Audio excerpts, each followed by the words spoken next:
billions of people out there. We are live. We had Paolo a few minutes ago, but he dropped out for the moment.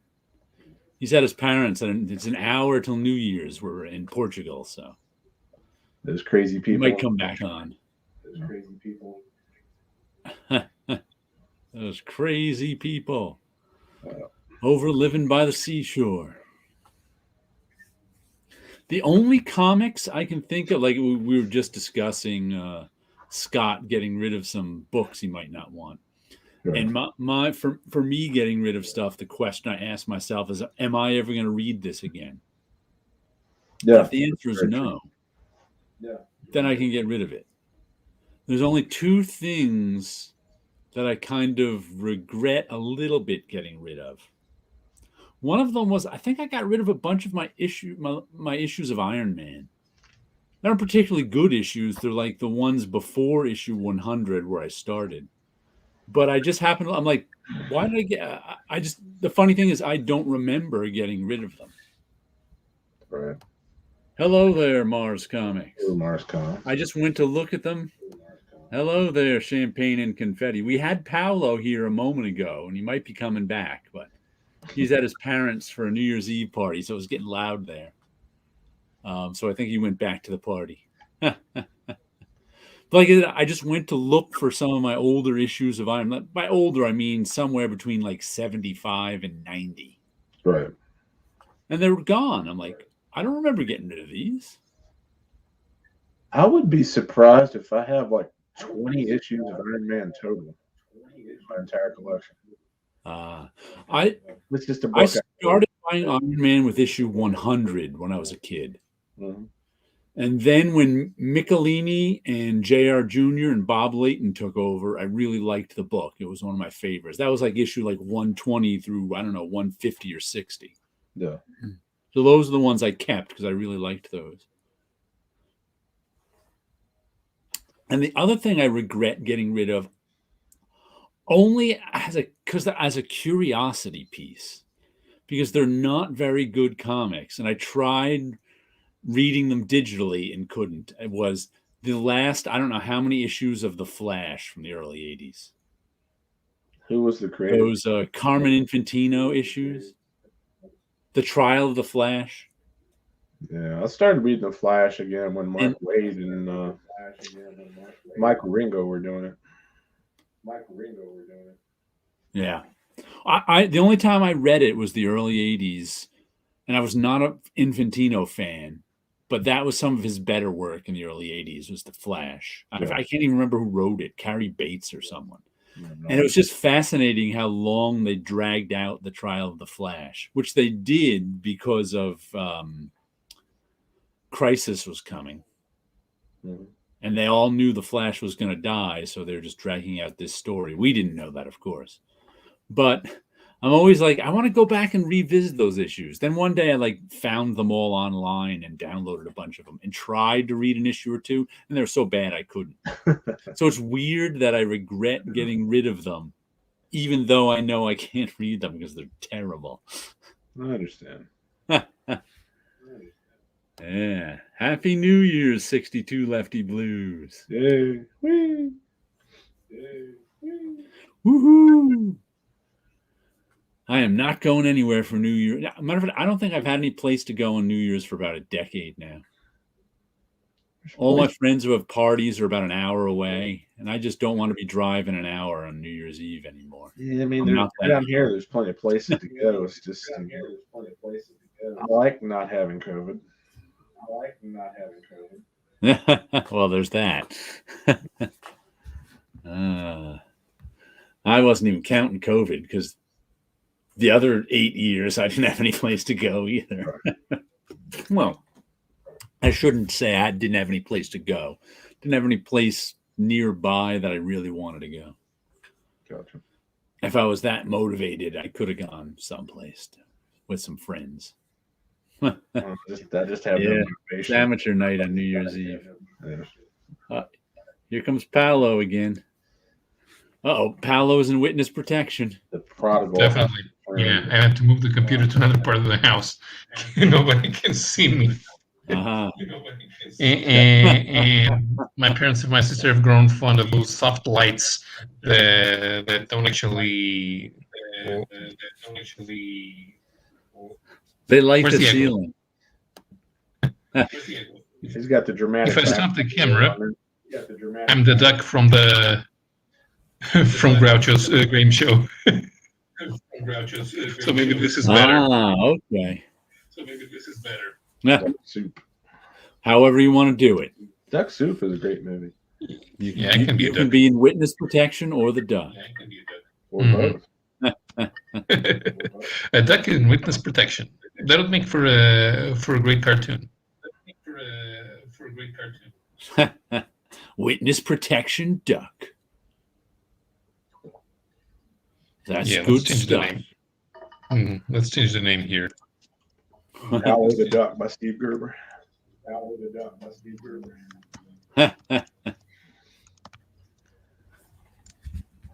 Witness protection duck. Are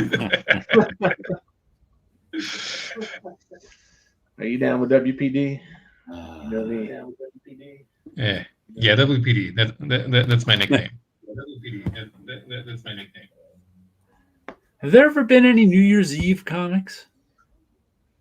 Not There that must I know be of. at some time comics that took place on New Year's Eve. Sure Did there are. any of the Long Halloween comics take place on New Year's Eve? Which ones? The Long Halloween, where each month, Oh, I never read those. So I don't know. each issue was a different month. Happy New Year's. And the usual suspects when they show up. Yep.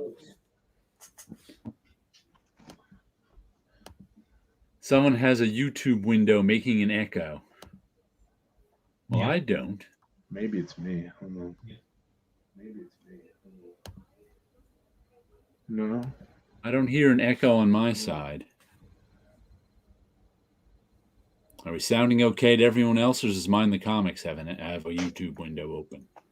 I think it might be the same echo I'm hearing from your speaker.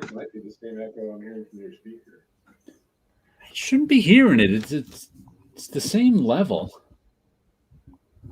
I've got my microphone pointed away from it, and echo cancellation is on, so I don't know why I'd be hearing an echo. Are you hearing an echo, Witness Protection Duck? He doesn't talk much. He's left.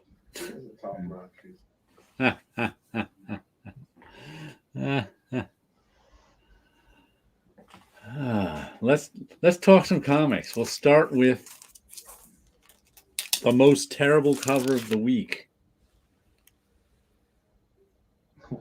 which is the latest Cerebus in Hell. That's parodying both Marvel's early 80s generic comic. I was getting ready to say that's exactly and Avengers. And that Avengers comic that had like, who will be the next Avenger? Yeah. And he's even complaining about it down here on how terrible the cover looks. And you can, once again, there's the print run on the front of the comic, and this one is 1346 out of 1769. And first of all, it's a double-size issue, so it was $8, and it was not worth $8 because the cover was terrible.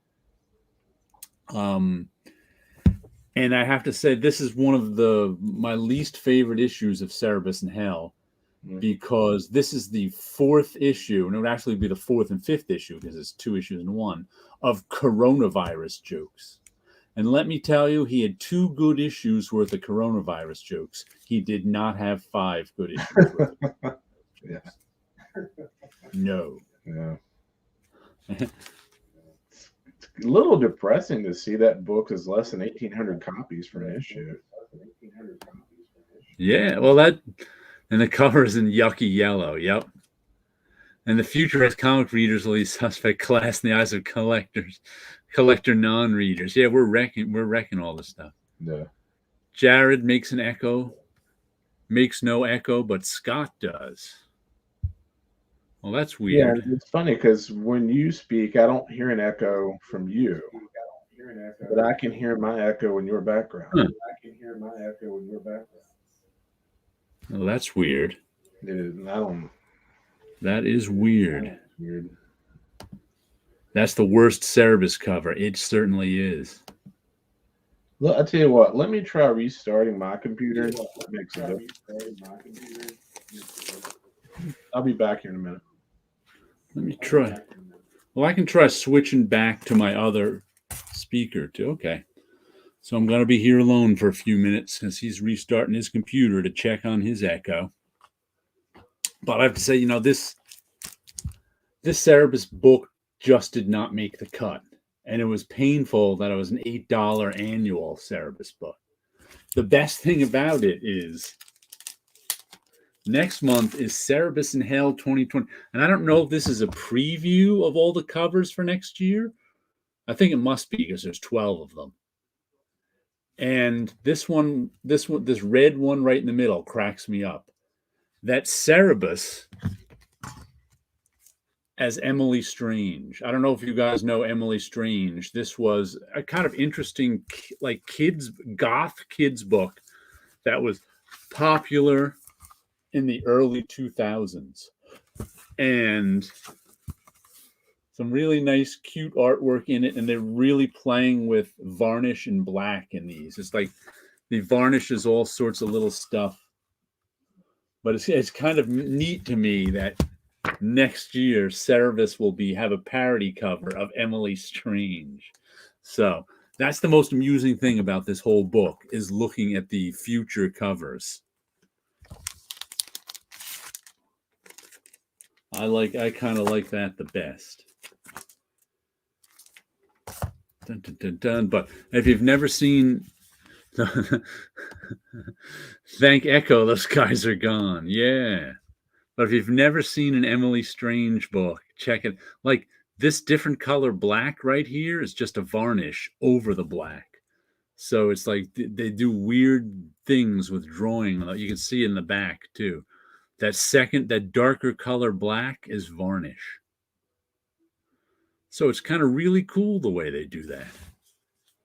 But this is the only Emily Strange book I've got.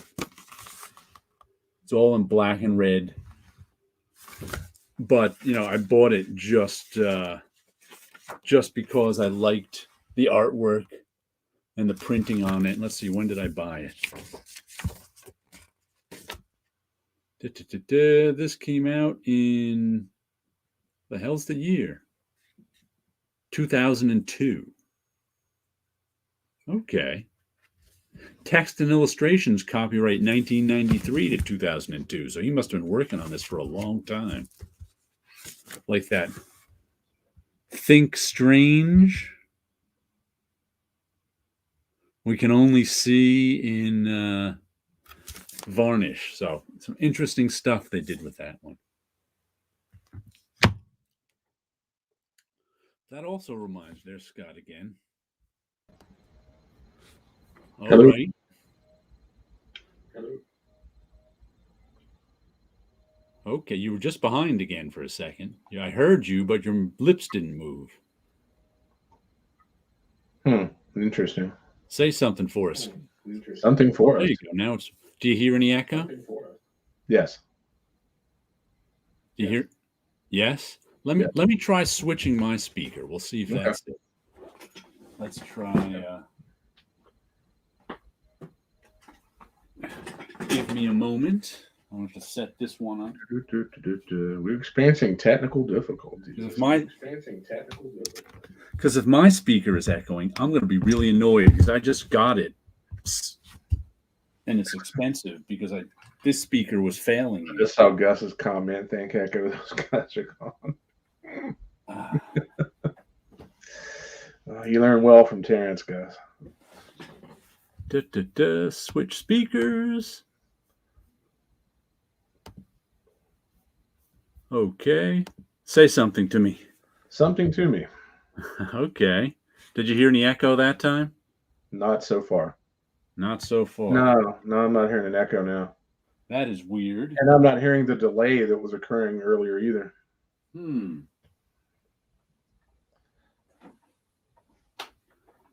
Well, that is really disappointing.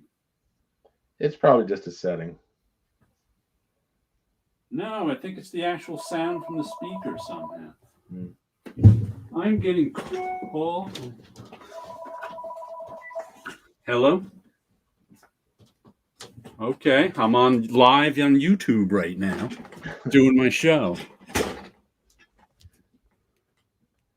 I won't be off till 9. Let's see what quality show we have this week. Just you can just talk to me. It's okay.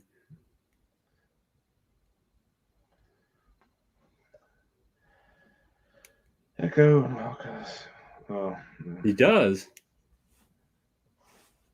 Ah. I've never watched Hawkeye.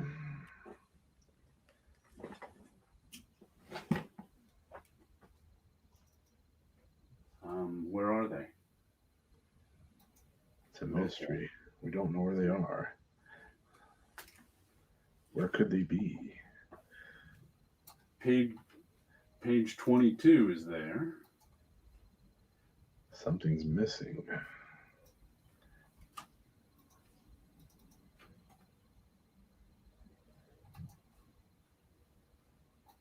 Okay. I see them. I got them. It has been found. All right. Let me set these up and I'll get them back to you. 62 Lefty Blues. I don't even remember the last Marvel movie I watched. Alrighty. Okay. Well. All right. Bye-bye. I don't remember what order a lot of them are in now. All right. We got a bad idea emergency here. So let me tilt this way so you can still see me. And I'll set up some pages for them.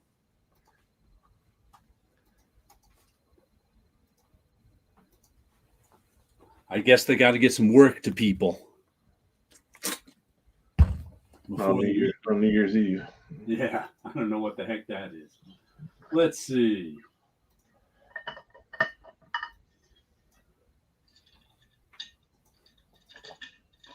These are, hey, shouldn't I know what book this is?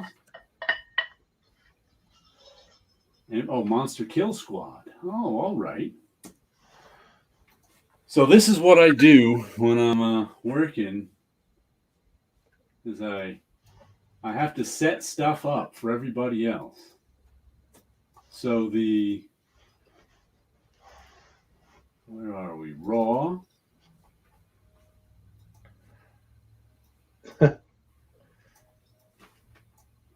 So, these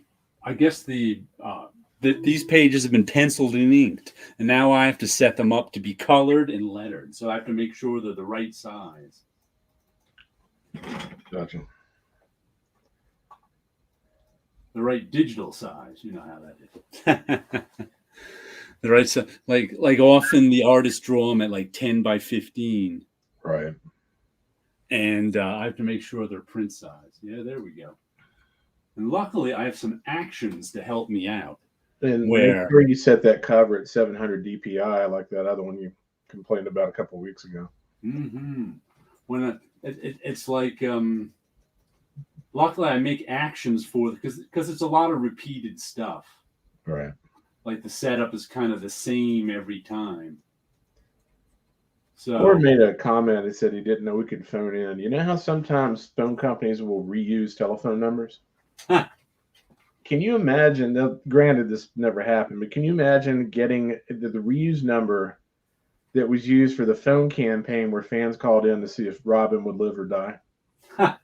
That would be the number to get. Are you kidding me? Yeah. Who doesn't want that? 8,000 calls an hour saying kill Robin. You're like, what the hell? What? What's going on? Yes, I want to kill Robin. Of course I do. All right, let's see.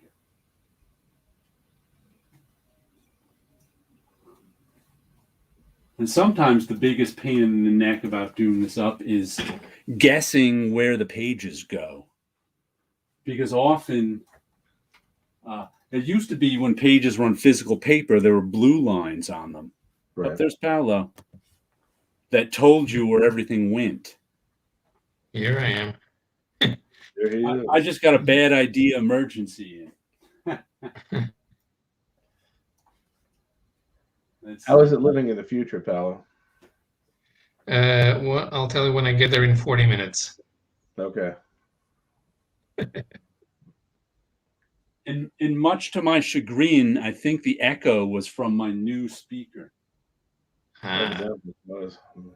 Because I put the old one on and the echo seems to have stopped. Had to restart the computer.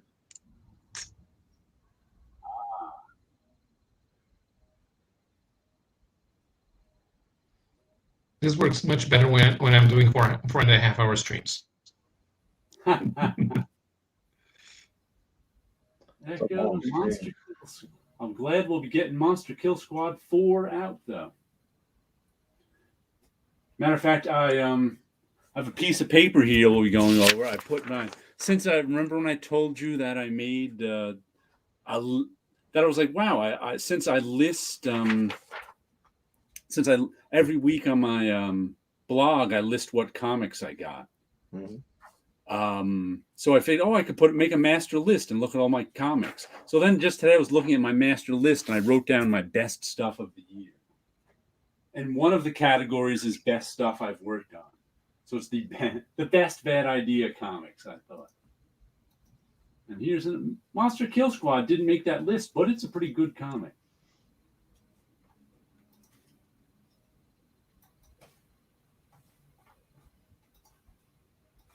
It's a pretty good comic. Chaos and Comics, are you in Poland? No, he's not in Poland. Okay. It just dawned on me, like, well, that's kind of an odd comment if you're not actually. It's been, the thing is, Portugal is in the same time as Britain. So the rest of Europe's already in the future, and I'm not. Gotcha. Huh. In the future, Monster Kill setup. By the way, right now, I'm so glad I made these actions because I don't have to think about it. I just press buttons. Says he is currently in Poland. You're in Poland? What are you doing in Poland, man? Preparing the revolution for when Russia invades Ukraine? We just need to get Terrence to show up so we can have Crack and Krakow.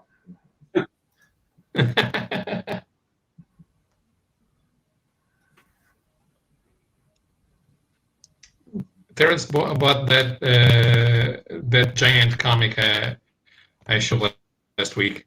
He found the NBN edition in English. Huh. Cool.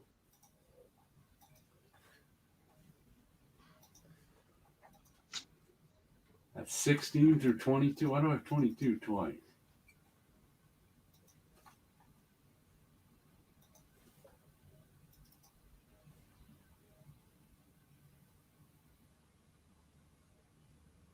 The first last 5 pages. Okay, 1, 2, 3, 4, 5, 6. Last 7 pages.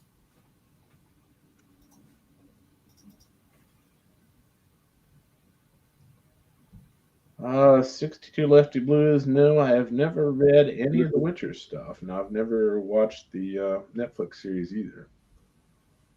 Mm-hmm.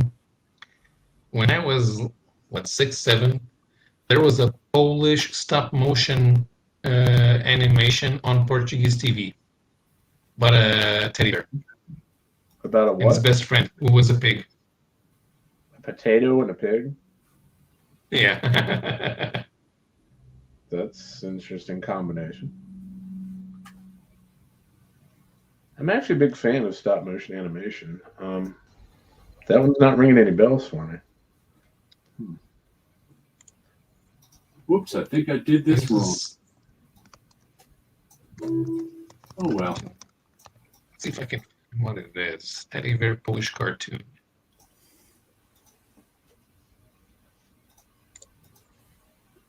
Jared, what you're doing in real time there now, how long would those same tasks would have taken you back in the 80s? I wouldn't have to do this. Okay. There would actually be no setup because everything would be done on the original boards. The only thing you'd have to do to set it up for color would be to Xerox them onto a nice paper. Gotcha. So it's like the matter of fact, at this point right here, the letterer would actually get the physical boards, and the letterer would do the lettering on them. Right. And then, well, since these aren't actually inked, but it would go to ink 2 after the letter. Oops, 22 that is. So it's really weird. All this stuff that, production is so different. Yeah. Let me make sure that that's right. That's right.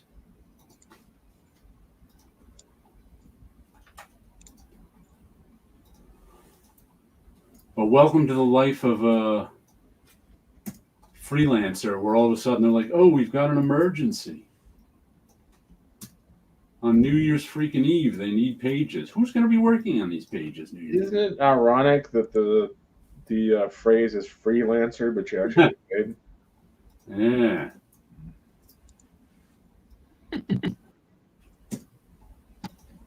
Well, okay, so I found the name of that Polish. I found the name of that Polish stop motion cartoon. In Polish, it's called Mysz Ujatek, which translates as floppy-eared bear. Sort of. What year was it made? Between 1975 and 1987, 104 episodes. But they were about 5-minute shorts. Gotcha. That was a no, I'm thinking about some traditional animation. Never mind, I'm being stupid. Monster Kill Squad.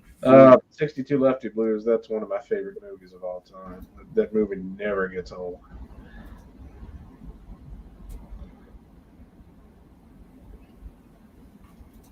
What the hell am I looking for? I have, let's see, 1, 2, 3, 4, 5, 6, 7 hard drives hooked up to this computer. Good God. You have a server farm going on. That's a lot of stuff. That's a lot of hard drive. Let's see. Set up for color. 16 through 22.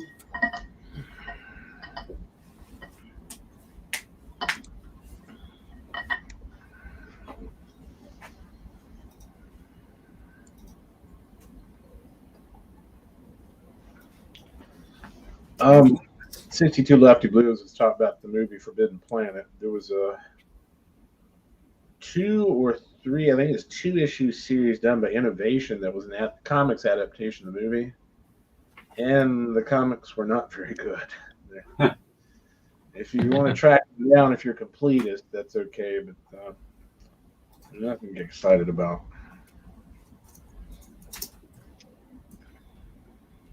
$16 through $22 setup.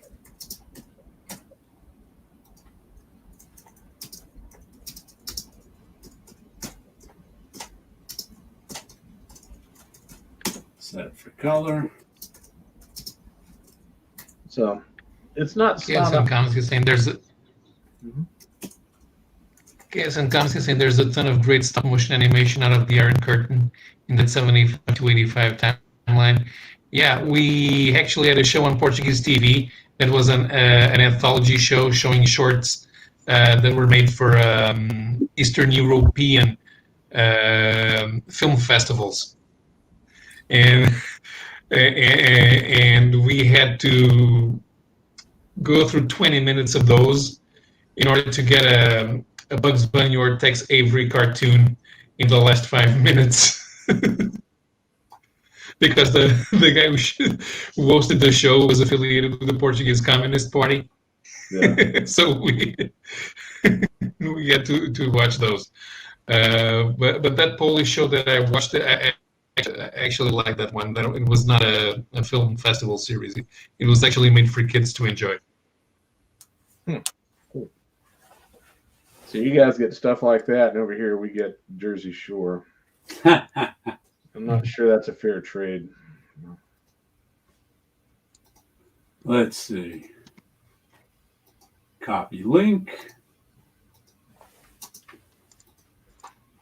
Let's see. Add link. Set it for lettering. Copy link. Edit. Add link.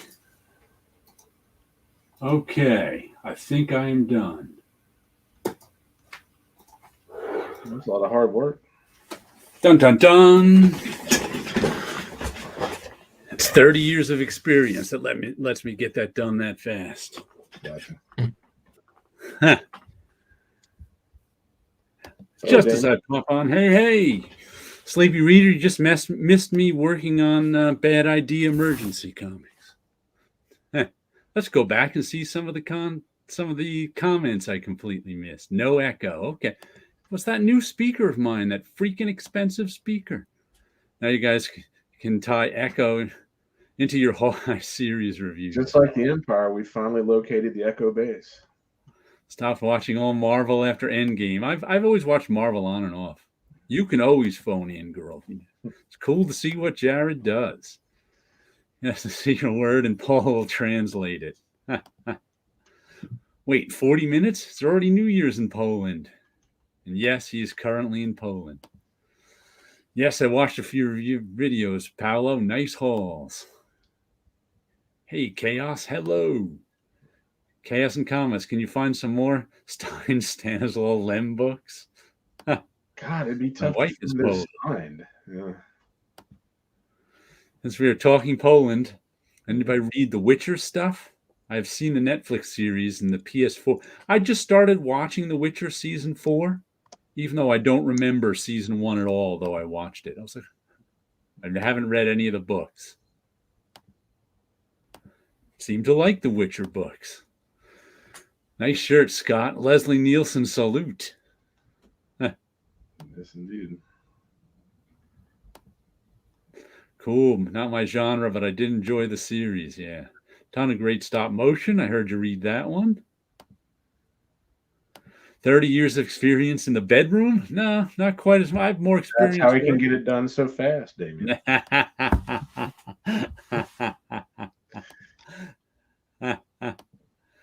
Woo. Well, hopefully that's all the pages I need to get out tonight.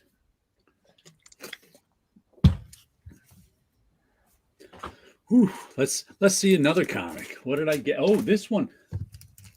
I think this was our first issue of Manifest Destiny in about 6 months, and there's not another one till April.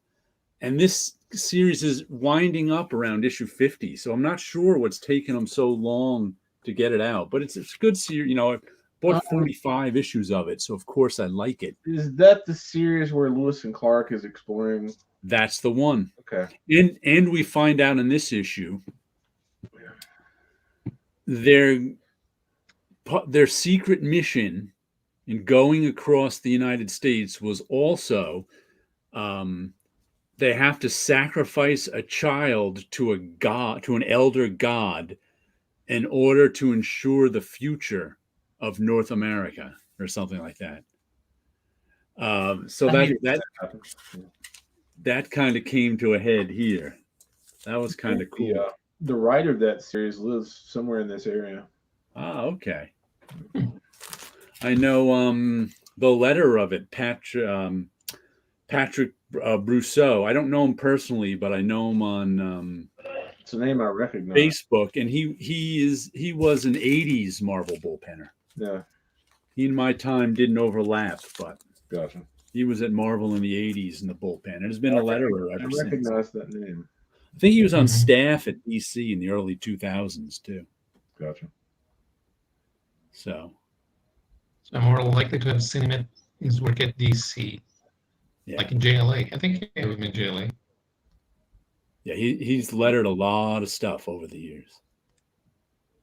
But Manifest Destiny is one of the things he's been lettering in recent years. It's funny, like you can open up in older books, like from the 80s and 90s, and sometimes you can tell who the letter is just by the lettering style, even if it's not one of the more well-known letterers like Todd Klein or Tom Morsowski. I just noticed that this cover looks a lot like Corbin. Yeah, I can see that. Yeah. He's really channeling some He's Corbin. got that volume to his character. He's got a sense of mass. Yeah. The figure. And sort of strange cartoonish proportions. Yeah, well, now that you mention it, it really does look like Corbin. Yeah. I barely even looked at the cover before I put it down over there.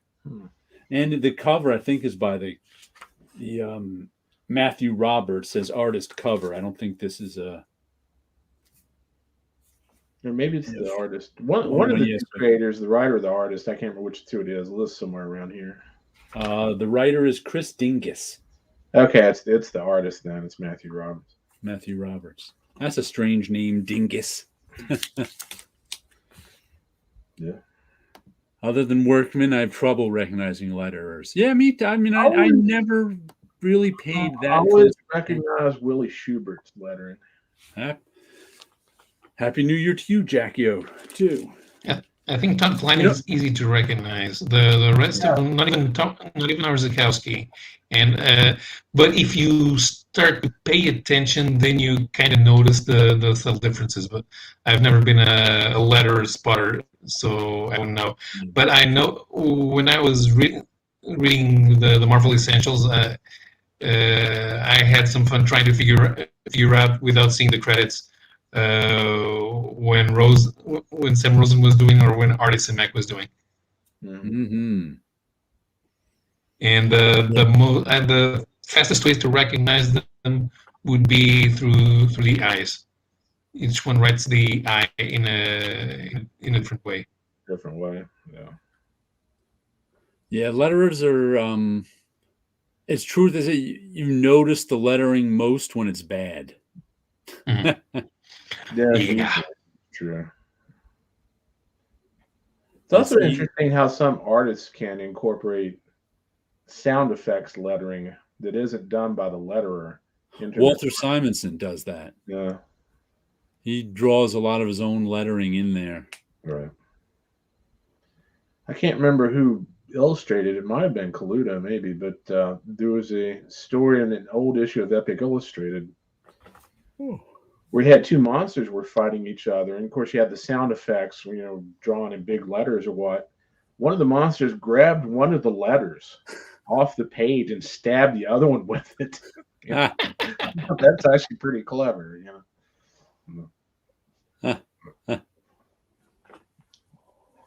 And here's a book that keeps chugging along.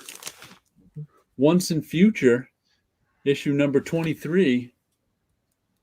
Kieran Gillen, Dan Mora, and Tamara Bonvillain. And that's what I think. There are so few comics that just keep chugging along. Like in that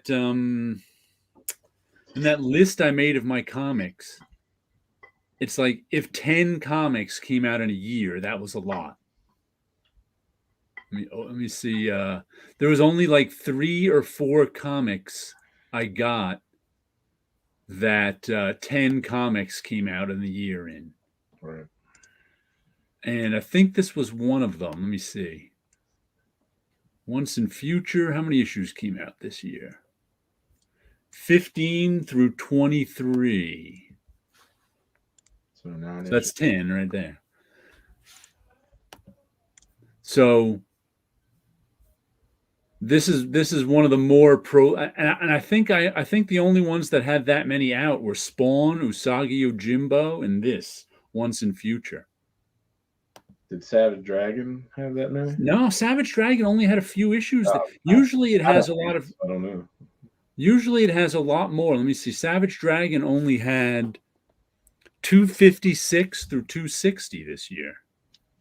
Yeah, Eric Larson can go monthly for a while, then he has to stop to do something else. Right. He got an issue of Ant out. Mm-hmm. And he did that giant issue 250, I think it was, last year. Uh-huh. Deep Beyond is the other one. That got 11 issues out this year. That one looks interesting. Yeah, I've been enjoying that one. But the artwork continues to be nice in this one. And I kind of like that the story is just chugging along. I do love most of the old time lettering. Sometimes in the 80s, a lot of lettering lost pizzazz. Yeah. Happy New Year to you, Friar Tuck. Yeah. Sadly, I'm starting to get bored of Emerson Suture. So far, the art is keeping me on. I know what you mean. That I know what you mean. I think the only reason we're getting more bored of it is because it's coming out frequently. So I kind of had to twist my mind around, like with the last 2 issues, and just enjoy the frequency of it. Because I'm just not used to getting 10 or issues a year. Are they still having the conflict between the Anglo-Saxon version of Arthur and then the Norman version? That's still going on in this one. And we got 2 Lancelots in this one too. It's funny, because I was a history major. Started off as a biology major, but ended up being a history major in college. And I really like medieval history, but I'm far more interested in the legendary version of King Arthur than I am any real world equivalent that it could have been based on. It's weird. It's a weird thing. Yeah, if you could find out, it's probably some low-level chieftain that he's trying to exaggerate his feats. Yeah, that never happened. And I might even say this Once and Future is more like an old school comic in that it doesn't for the pacing. The pacing, it doesn't have like the modern 4-issue story arc thing going. It's just like for the last 5 or 6 issues, it's just been continuing kind of thing. So I've kind of enjoyed that too. That sort of different pacing than everything else I read. Makes sense. But sometimes also, what is that? Familiarity breeds contempt. You got to watch out for that. That's very true. Whoever came up with that statement knew what they were talking about. Yeah. So sometimes I found that happened. The Once and Future plot is feeling repetitive to me. See, I just kind of, I know what you mean, but I just decided to view it as an old school free flowing plot. What happens is nowadays I'm so trained by reading modern comics. The plot is 2 issues of build up, 2 issues the middle of the story, and 2 issues of the end. That if it's not that, I haven't, besides something like Usagi, which tells you how many issues it is, reading an open-ended story, I'm just not used to that anymore. So it's kind of like, I think that might, because that might be what's happening too. I have to put myself back in that mindset. For me, that might be the enemy of YouTube channels too. 30 years ago, all the books were pretty much open-ended, or right, majority of them. Right, but it's been 20 years or so since that, or more since that's been the case. Right. So reading this sort of open end, like I said, the plot is beginning to feel repetitive because we're so used to the first act in 2 issues, second act in next 2 issues, third act the next 2 issues, that we're not getting that. And it seems repetitive. It's strange that we, since it's not our normal repetition, it's seeming repetitive. That's what's so strange. That's what the human brain is good at, is recognizing patterns. Yeah. And they've just been on the run for a lot of issues now. Ever since like the plot of the story is that they've been trying to stop the sort of merging of the modern world and the fantasy world. Right. And they failed. and the worlds merge. So now they've been on the run ever since, trying to figure out what to do next.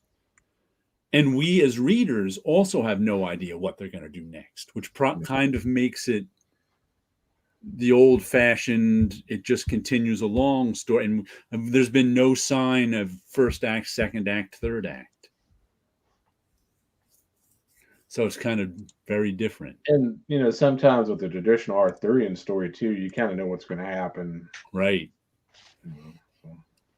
And with, repetitions of Arthur's and all the characters, who knows what's going to happen?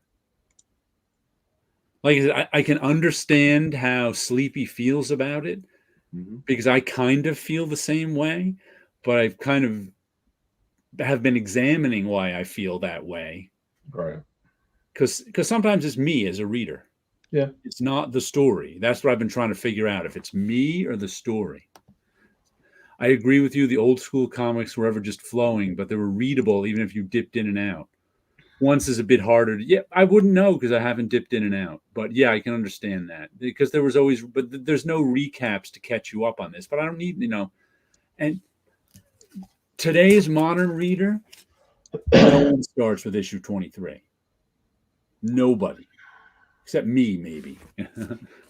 So I can see there's no need to recap the modern reader on what's going on, because no one's starting with issue 23.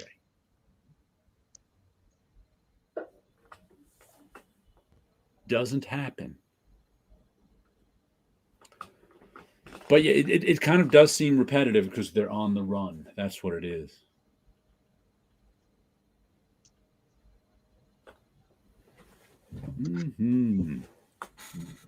On the run, looking for some, and they're just so desperate for you. Matter of fact, they kind of split off into two teams because they picked up some other characters along the way. The other characters have to do one thing, and these characters are doing another. So it's almost like a 1960s Justice League at this point. Adam and the Flash versus. I always hated those. Does that mean that one character is far smarter than all the other ones put together? Yeah. Yeah. Huh. Comics. And it was funny, too, because for some reason, my LCS forgot to put Manifest Destiny in my pull list. And my copy got out onto the shelf. I pulled it off the shelf. I was like, no one but me is buying issue 45 of Manifest Destiny anyway. Kind of ironic considering the title of the book. Yeah. It's like it was destined to be in your collection. Now, is it worth it to try to do a book that goes up to issue 50? Because people don't pick it up. You're right. I mean, if I start with issue 1 and like it, I'll of course go all the way to issue 50. But I don't know if anybody will pick up issue 45 on their own. I don't think people do that anymore. Everybody expects to start with an issue 1, or at least a whole lot of people. Yeah, that's true. The funny thing that the European comics used to do, and now they don't do. European comics never had numbering. Yeah. I remember when I was first time I was on the Graphic Man channel, he wanted me to explain Asterix to the audience, because he was a fan of Asterix from when he lived in Europe. And we went through it by order of publication. And I am pretty sure that the Asterix started in 1959 in Pilot magazine, and the first album was collected in 1961. And I'm pretty sure that 10 years later, nobody would start. There would be nobody else starting to read Asterix and reading it in publication order. They just read whichever one they had. Yeah, read. I don't even remember what my first Asterix was. I just remember reading through them in whatever order, and you don't get lost because there's no continuity. Yeah. But even in one of the series that has continuity, say like the Metabarons or 13, you can read each album individually. If there's anything that happens between one album and the other, you'll figure it out. There are 300. Yeah. That's how most comics used to be, and they still are to some extent. You'll figure stuff out. I mean, that's how, I started reading Spider-Man at 165. I figured stuff out. It was easier back in those days. But even today, I think if you really want to start reading comics, figuring it out is part of the fun. True. Like for superhero stuff, especially that has been around for 40 years. If you're 10 years old and want to start reading X-Men, figuring out, I imagine, part of the fun. Yeah. We need comics like Asterix. Yeah. Mm-hmm. Yeah, but maybe we're lazy. Yeah. We gotten lazy. But I don't think comic fans like to figure it out.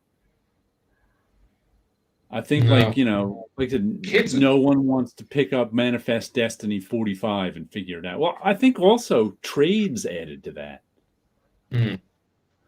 Why pick up Manifest Destiny 45 without reading the first Manifest Destiny trade? Right. Whether you actually ever do that, whether someone, if someone to pick this cover catches someone's eye, you go, oh wow, that's pretty cool. Would they pick up Manifest Destiny 45, or would they say to themselves, I should get the first trade of this someday, and then never get the first trade?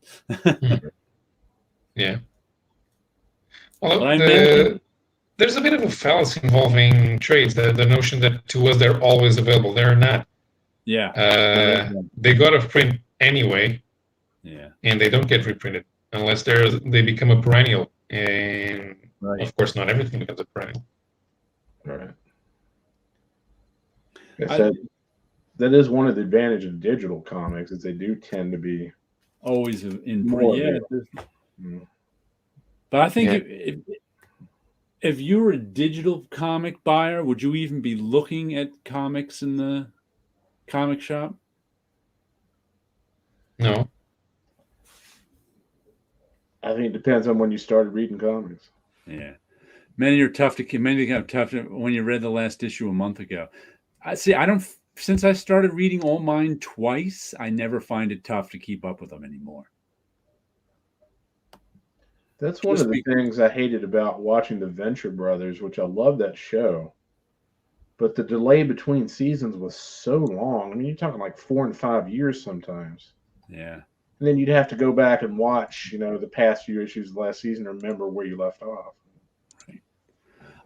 I found when I used to read my comics only once before I filed them away, before the next month, I would have trouble remembering them because when you read the comic for the first time, the plot is kind of the most important thing. I find myself rushing through it a little. So now that I read them twice, I may kind of rush through it the first time a little. Then the second time I read it, I take my time more and I absorb more.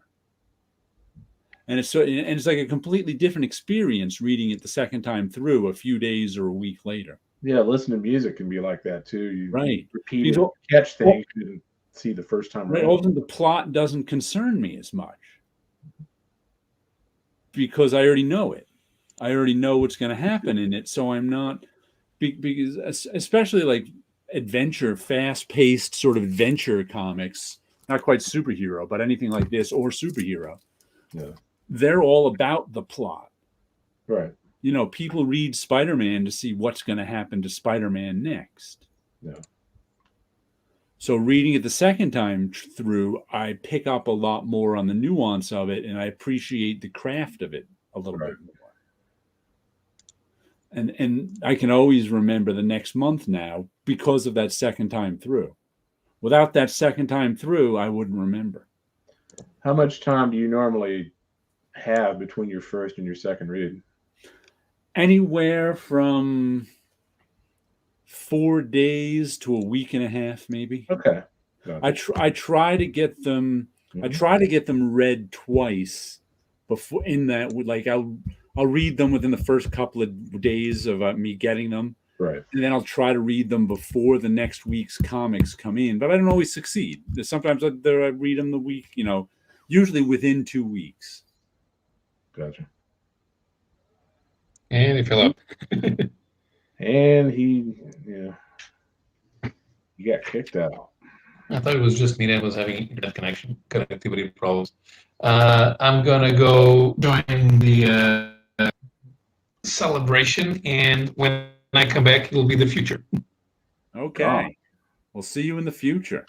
Yeah. I love this. I'll just mute. I find it funny that it always kicks me out when I go to click on a comment.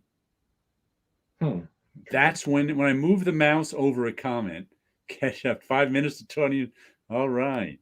I never had a problem jumping in the middle of the series without any prior history. If the individual comic appealed to me, the mystery was part of the... Yeah, me too. I don't know how much modern readers are like that. I can think of a few books that if you jumped in the middle of a certain point, you'd be completely lost. Yeah, but that's how I grew up reading. Right. I expect that isn't unusual to me. It doesn't bother me. Right. I know I'll catch up eventually. And then there's say a new reader back when it was going on, you could have probably jumped into Bone and like the first 20, 30, 40 issues, and I jumped into Bone fairly quickly like that. I jumped into the Bone in the middle. Right. And liked it. Now, if you did that with a book like The Adventures of Luther Arkwright by Brian Talbot, you'd be completely lost. I think I got that one from the beginning. So gotcha. Like it's when I jump into the middle of something, I expect to be lost, and that's okay with me. Right. Because that's how I grew up. Yeah, that's true. Yeah. Same with the X-Men, Legion, and Titans in the early 80s. Yeah. I jumped into the middle of the new X-Men. My first new X-Men, I started buying the new X-Men with John Byrne. But the first ones I read were like 101 and 102 with Cockrum and Blackjack, Cassidy, and the Juggernaut. So I was just like, and then the first Byrne one was like in the middle of a story, kind of the end of a story middle. Maybe I got one issue before Byrne, middle of a big, I was just like, whatever. Yeah, I don't even remember what was going on when I started reading the X-Men. But, in those days, you just rolled with it because you had no other choice. Right. It's not like you were going to get the first issue of Spider-Man.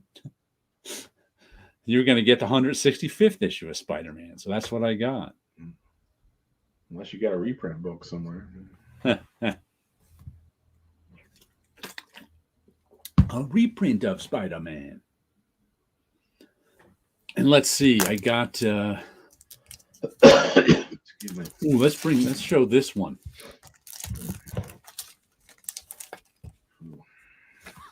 King Spoet in the house. Oh, same for me, Joe. Yeah, King Spoet in the house. Yeah, you started out that way, so you just jump in. Okay, so this is the latest Ice Cream Man. And what does that make you think of? Kafka. Exactly. That's what I thought, Kafka.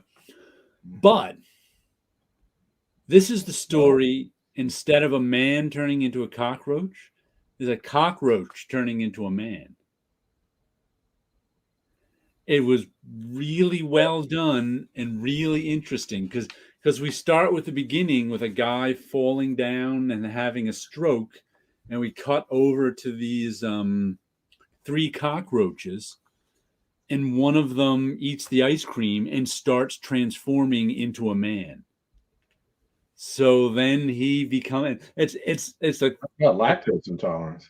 It's a cockroach point of view turning into a human being, and it was really well done.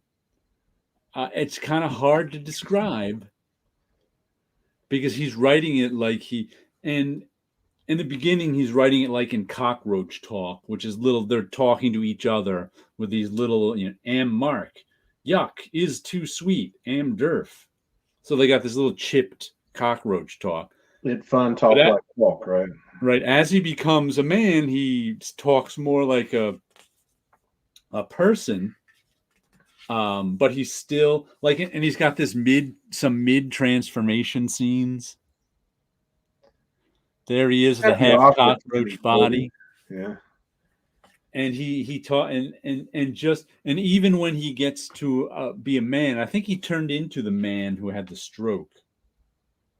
No, that was Earl. Brad was he turned to this guy named Brad who had a wife and kid, and he was with his wife and kid and going to work. And you get a cockroach point of view about going to work and having a wife and kid, and interesting. It was just really what the Ice Cream Man continues to impress me with its sheer creativity. It was just really good. There was a book that Rick Geary did many years ago for Dark Horse. It was actually part of their Alien series, but it was an ant that was a cybernetic man-made ant designed to go into their world and do reconnaissance and see how things are going on. But it was like almost like from an ant point of view, and that was interesting too. And that kind of reminds me of that. Wow. Huh. Interesting. It's reverse Kafka. Reverse. I mean, who would reverse Kafka? That really surprised me. Sounds like a college band, Reverse Kafka. Because I really expected it to be a takeoff on Kafka and I've seen takeoffs on the cockroach story, but I've never seen the cockroach turn into a human being. Well, maybe Sim will, do a parody of that with the Wolveroach thing. Matter of fact, didn't Crumb adapt Kafka's cockroach story? I think he did. I haven't read it, but yeah, I have it. I remember reading about it. I read it 20 years ago. Yeah. But I think the book is called Kafka. Yeah, I've actually read very little Crumb.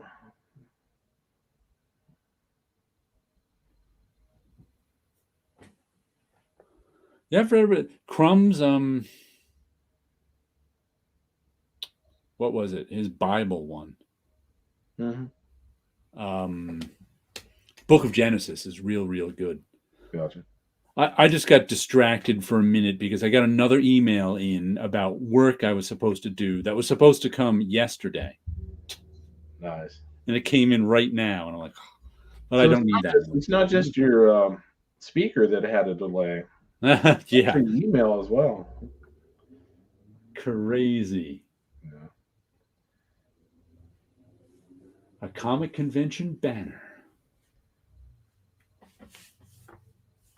Imagine reading Crumb as a teenager would be a completely different experience than reading it as an adult. Yeah.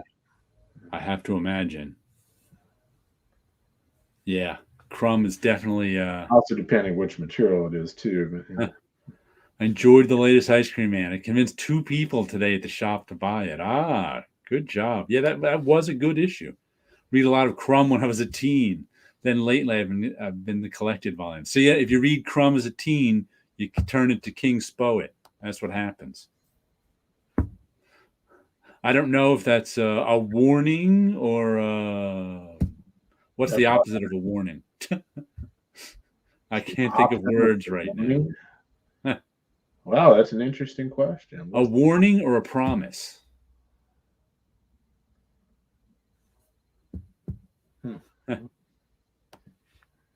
There was the whole head shop underground comics thing. Yeah, I never saw any underground comics as a kid in the 70s. No head shops, no underground comics. The first underground comics I saw were when I was in college. And my friend Todd introduced me to Cheech Wizard. Cheech Wizard. No.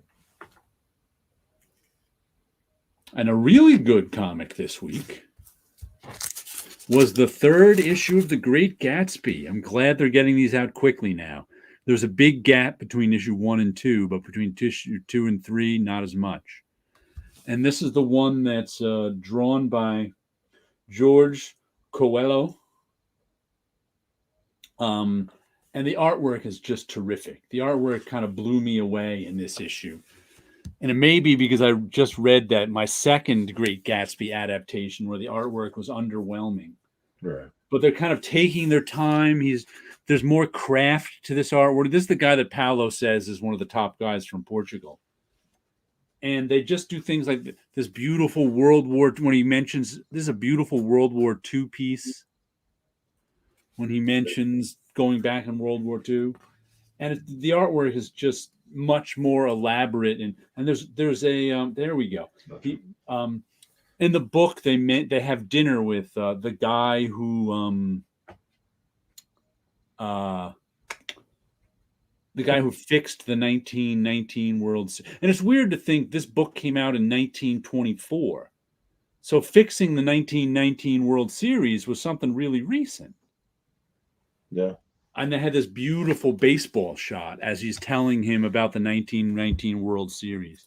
And it's like none of the other books chose to go with this sort of richness in the illustration. Gotcha. And this was just such a richly illustrated.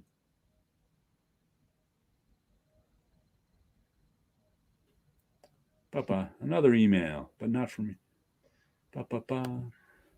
We did have a comic store, but we did not have a comic store, but we did have several head shops, and we'd buy comics when we went in for papers. Scott, I was reading Little Annie Fanny at 10, National Lampoon at 11, and Crumb at 13. Another one. You'll turn into 62 Lefty Blues, too. Then came heavy metal. He was reading Little Annie Fanny, and I was reading the Star Wars series from Marvel. Yeah.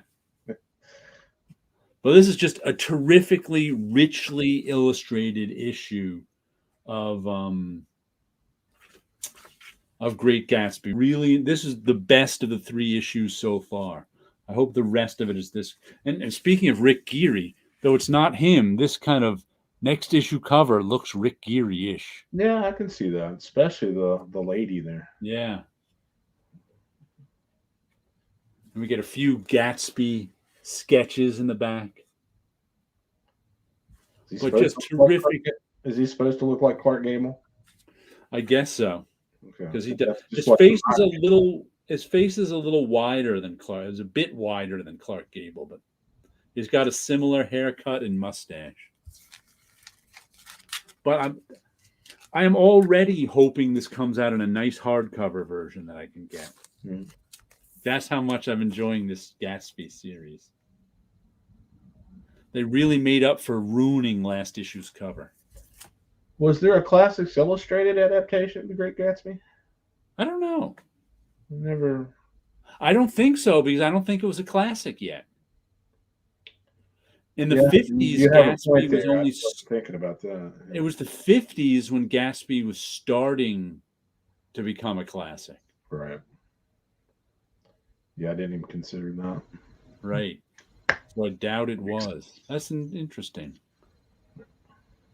But since it went into the public domain in 2021, this is our third Gatsby adaptation. Well, you brought up an interesting point about different adaptations, and some have better art and whatnot. Right. If there was any, and there have been books since, but any new Frankenstein project that comes out, no matter who it's done by, is just not going to live up to Bernie Wrightson's version in my mind. No. I mean, maybe if you're that was only an illustrated novel, though. That wasn't a comic. Even so, just the art was so good. Yeah, but I can't imagine anything living up to that.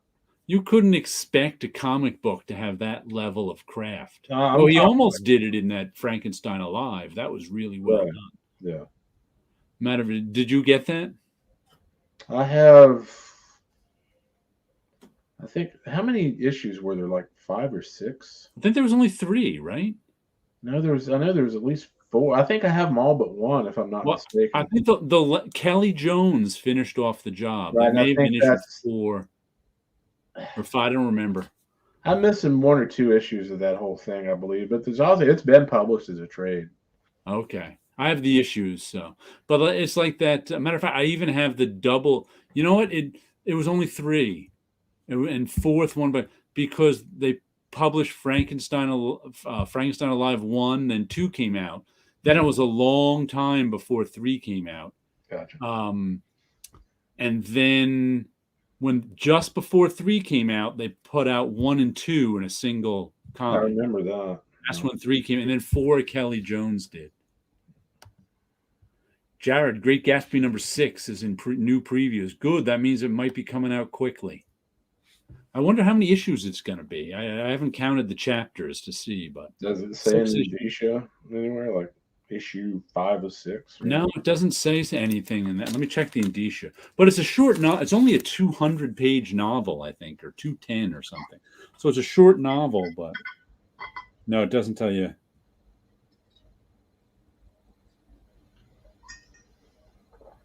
Does not tell you.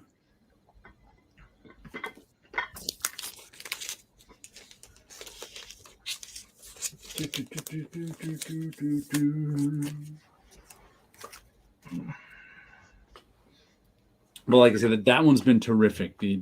I still might get the other 2 just because I'm that big of a Gatsby fan. But I actually just ordered one of the illustrated. I don't actually have a physical copy of the original Great Gatsby novel. Right. And I was telling you last week that I was thinking about buying some illustrated ones. I bought one illustrated one for like $12. So that's the first Gatsby. Yeah, this is what I call the path to madness in terms of book collector, because I've done that too. Yeah. I have a lot of different illustrated versions of 20,000 Leagues Under the Sea. Ah.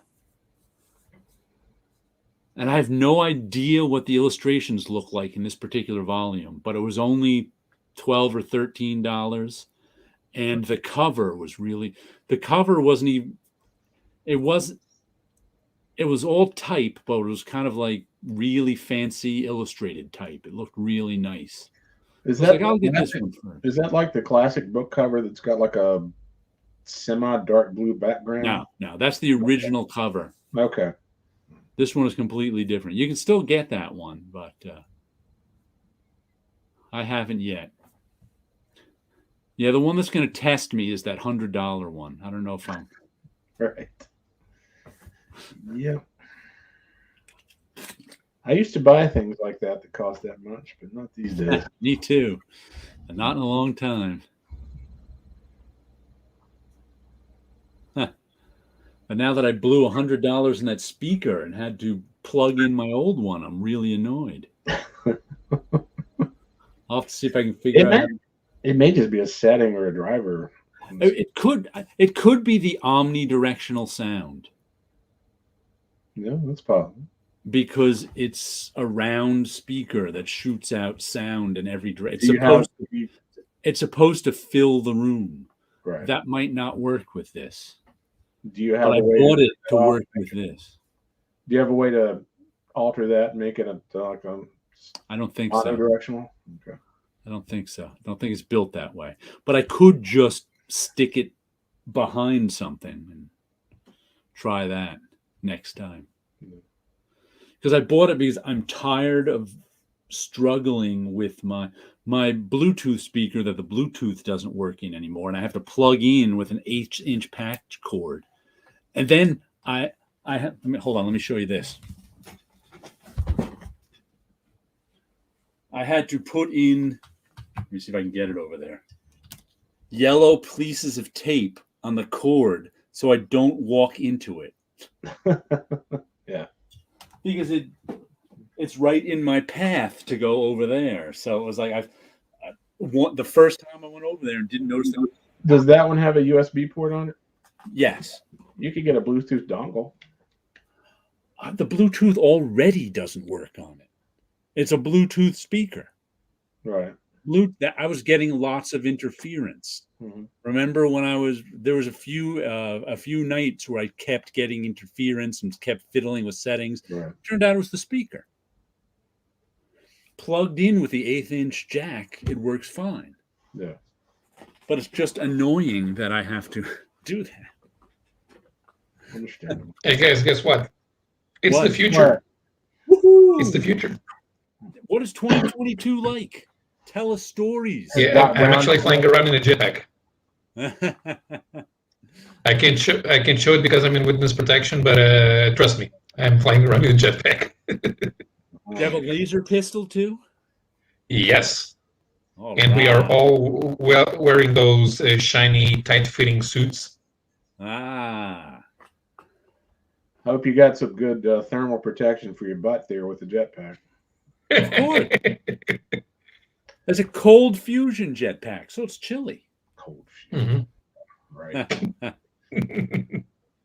I was just praising your countryman for his latest issue of The Great Gatsby. Yep. Guess what's not being published in Portugal in spite of the fact that guy's guaranteed sales? Wow. Maybe when it's Joe Coelho is his name, right? Jorge Coelho, yeah. Coelho. Okay. Really, oh man, this issue impressed me. Just the level of craftsmanship in it was beautiful. Mm-hmm. And what's good about it, like I said, I just recently read those other two Great Gatsby adaptations that were less than stellar. And he never shies away from the hard stuff. Like I was showing this beautiful baseball shot, because they were talking about baseball for one scene, and this beautiful shot of the 1919 World Series is really nice, and this beautiful shot of World War I fighting. Just looks like a George Pratt page. Yeah, George Pratt. You're right, a little bit like that, and just the fashions he put in it, and the level of care and craftsmanship that went into this issue in particular, just really hit home with me. Speaking of craftsmanship, I ordered the 4th issue of Con Crew, and I imagine it'll probably arrive in a couple weeks or so because it comes from France. The 4th issue of what? Kong Crew. Kong Crew. That's the book where Kong was not killed at the end of the movie, took over Manhattan Island, and the whole island morphed in the 40s or the 50s, and the military was trying to figure out how to retake it. Uh-huh. The artwork on it's just fantastic. Good stuff. Yeah. I know the guy who's in charge of selling Jorge Coelho's pages. So if you want to buy one, I can send you a message with his Facebook profile. How much does one of his pages go for? I don't know. Want to know. Okay. I really don't know, actually. $1 million. 1 billion trillion gazillion bajillion dollars. Plus tax. And this is the penultimate issue of Kaiju Max. Only one issue left. Season 6, issue number 5. And he says in the end, I know he said it, Sleepy Reader said he talked to Xander Cannon at a con a few years, or a couple years, I don't know when. And he said it was only going 6 seasons. But this is the first time I've seen it in print.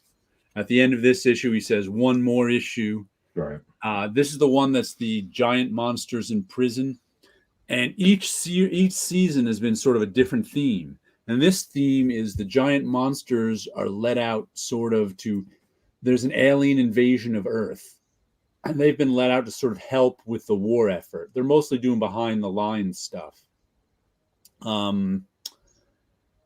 And that's what's been going on this whole season in this one. But it looks like at the end of this issue, they're setting it up for like a next issue. The giant monsters are actually going to fight the alien invaders. That's the idea I got from this issue, because they've fought amongst themselves like prison stories happen. But I look forward to him wrapping it up with maybe a giant kaiju versus aliens battle. That should be interesting. Can you imagine Jeff Darrow drawing that? Yeah, that would be crazy. But he does a nice job with this Xander Cannon. I really. Oh, I've always liked Xander. This is the first thing I've read by him. I haven't read any of those, but I liked Replacement God a whole lot. That artwork is cheap in 2022.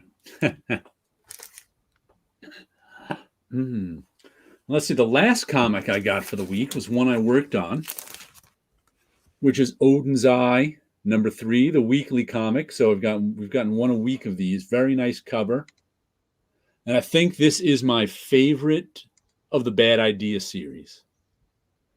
It just really gives me a great sense of.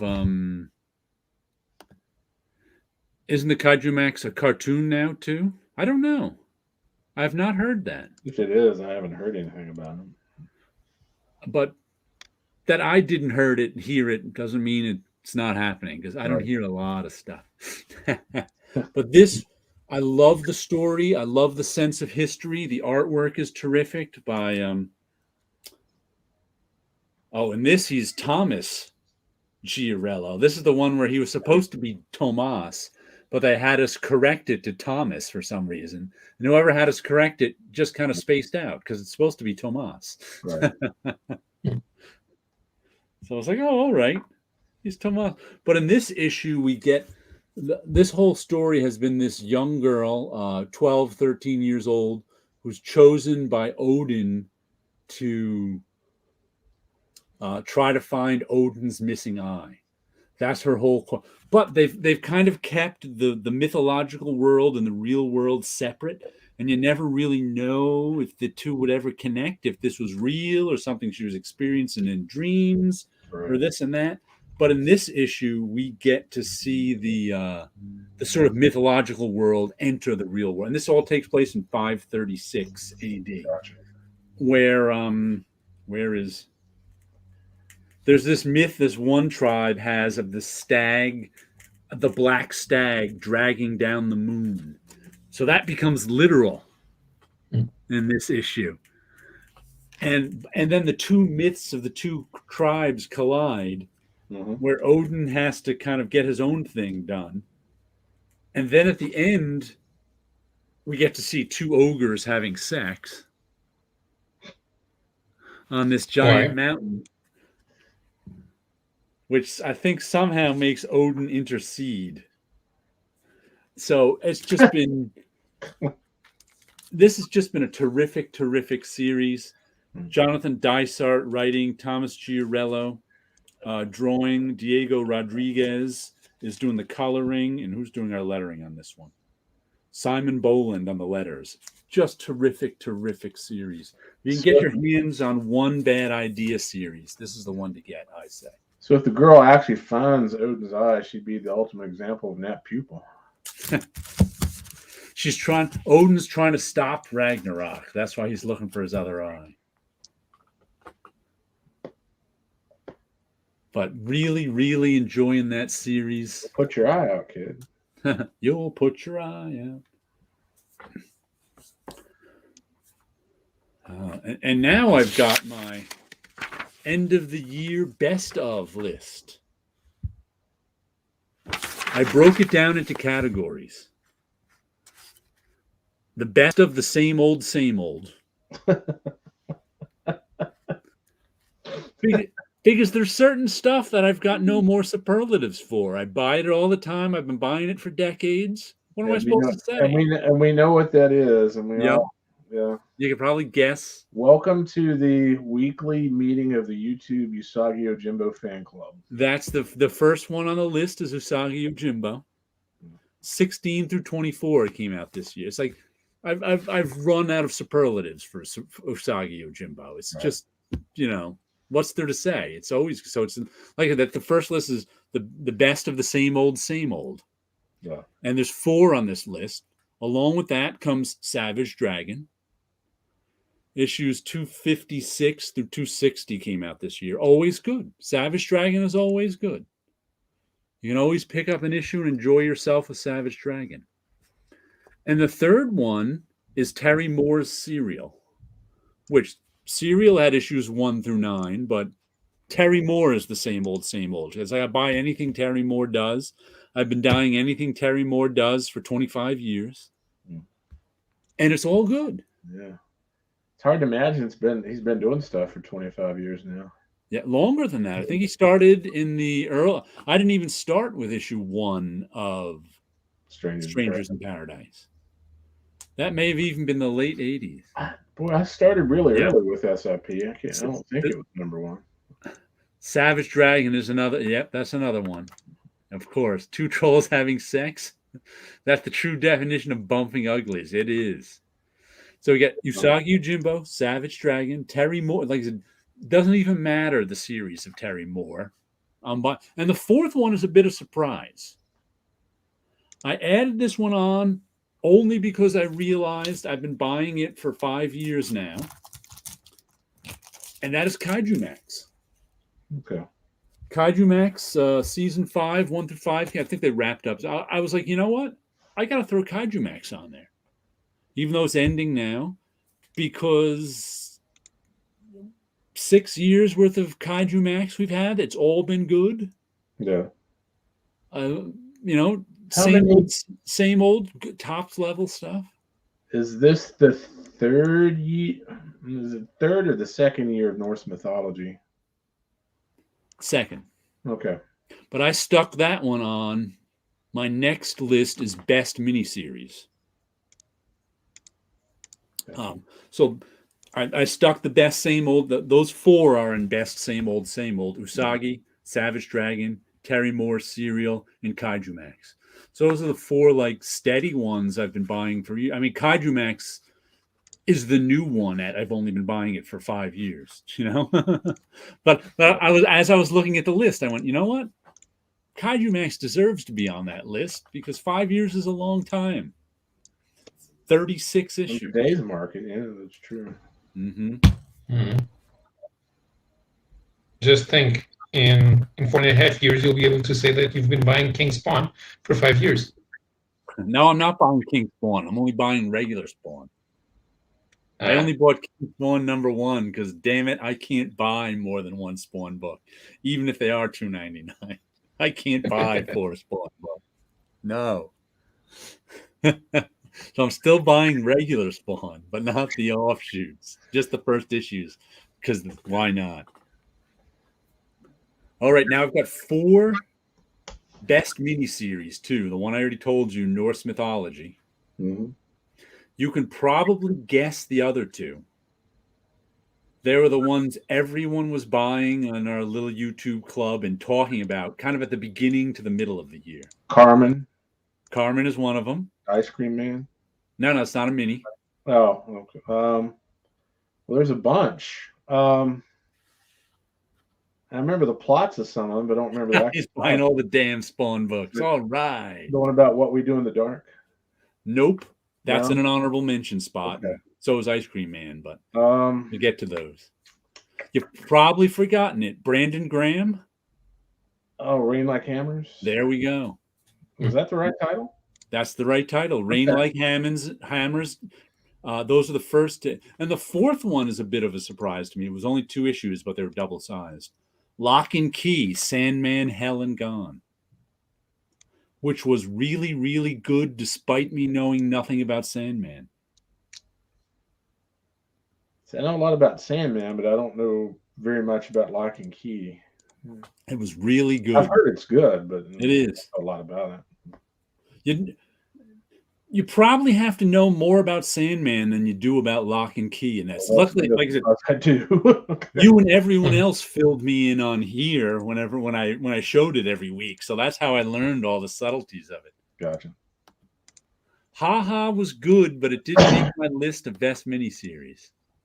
I did enjoy it though.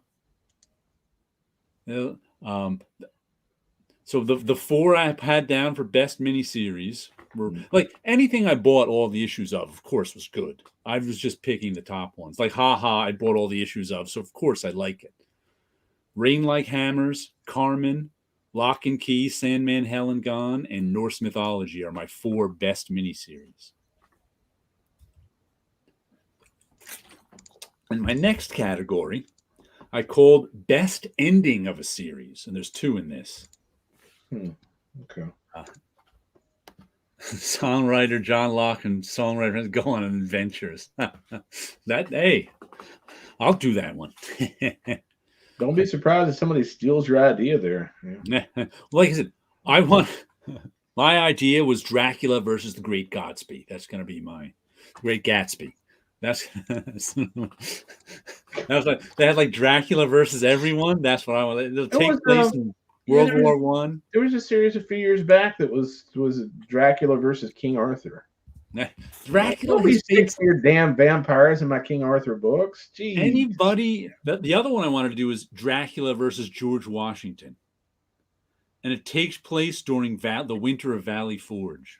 Gotcha. Well, there was a series. It was what Abe Lincoln was it? Yeah, Abe Lincoln Vampire Hunter. Right.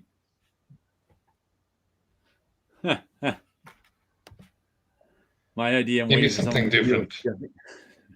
Like Dracula versus Johnny Carson or something ridiculous like that. I'd buy Dracula versus Johnny Carson. That actually sounds pretty cool.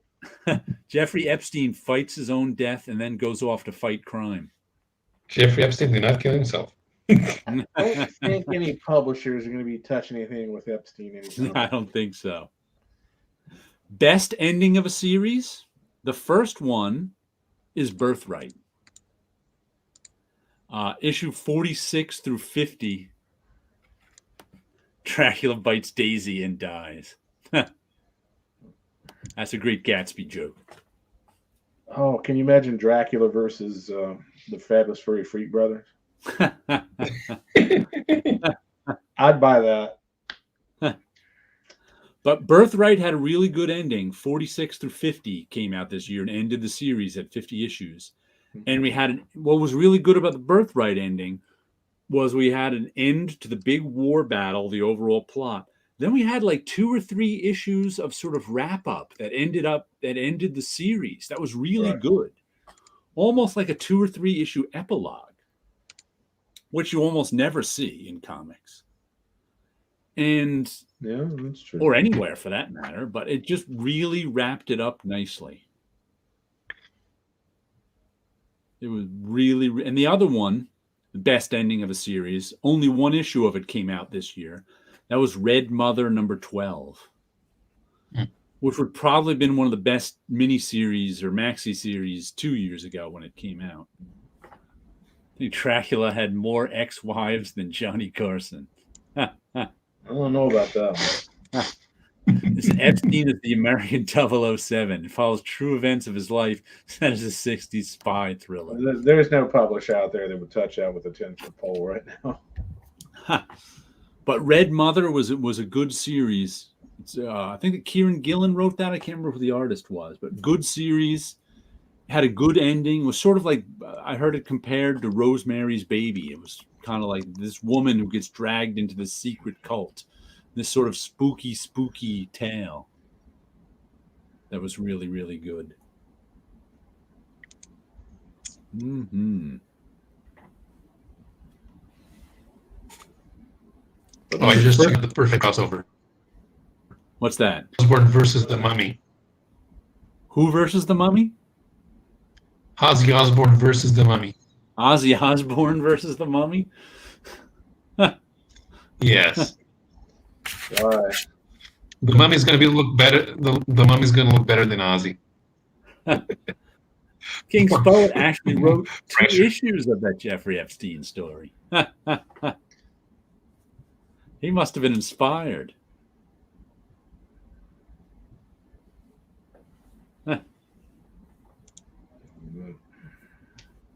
Oh, and the next one I've got after best ending of the series is best new series to me. Okay. Because it's not, it actually came out the year before, and that's the Department of Truth. I got issues 6 to 14 this year because I didn't jump on with issue 1. I read Hoopla, the first trade, and then jumped on it. Once again, you know, I'll jump in the middle. I was like, I don't need to track down issues 1 through 5. I'll just start with 6. I read them digitally. But Department of Truth has been a good book. Enjoyed that one thoroughly. Gotcha.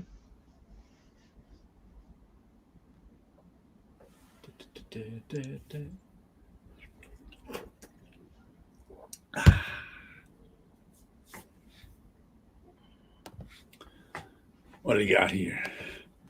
Best series this year was Rain Like Hammer. I have that among my 4 best miniseries. Best miniseries, I got Rain Like Hammers, Carmen, Lock and Key, Sandman, Hell and Gone, and Norse mythology. Those are my. So I didn't really pick one. I threw my favorite 4 in there. I can have a category like which continuing series is really good, but it has the worst cover logo. Is it Rain Like Hammers or is it Norse mythology? I'm okay with those two because it's up top. Anyone with a logo in the middle, I'll pick. Gotcha.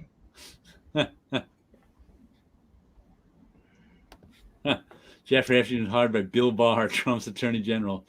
Bill Barr's father, who was pre-CIA American agent during World War II, and also wrote alien sex slave fiction. This is actually true. Wow. Oh, man. Okay. And my next category is best start to a series. Each of these only got 2 issues out, but I'm enjoying the first 2 issues. And that would be What's the Furthest Place from Here? And A Righteous Thirst for Vengeance. I still liked Fight Girls. Any Frank Cho, I didn't pick up Fight Girls. Yeah, I haven't read that, but Frank Cho. No, I did not mention. Frank Cho is a far better artist than he is a writer. Yeah. I read the first issues of the Many Deaths of Layla Starr only digitally, and then I kind of fell off it. I'm just not a huge fan of living embodiments of things, especially the living embodiment of death. Not that it's a deal breaker, but that's just something that doesn't interest me as much. And I thought the Many Deaths of Layla Starr, when I read of it, it was pretty good, but it just didn't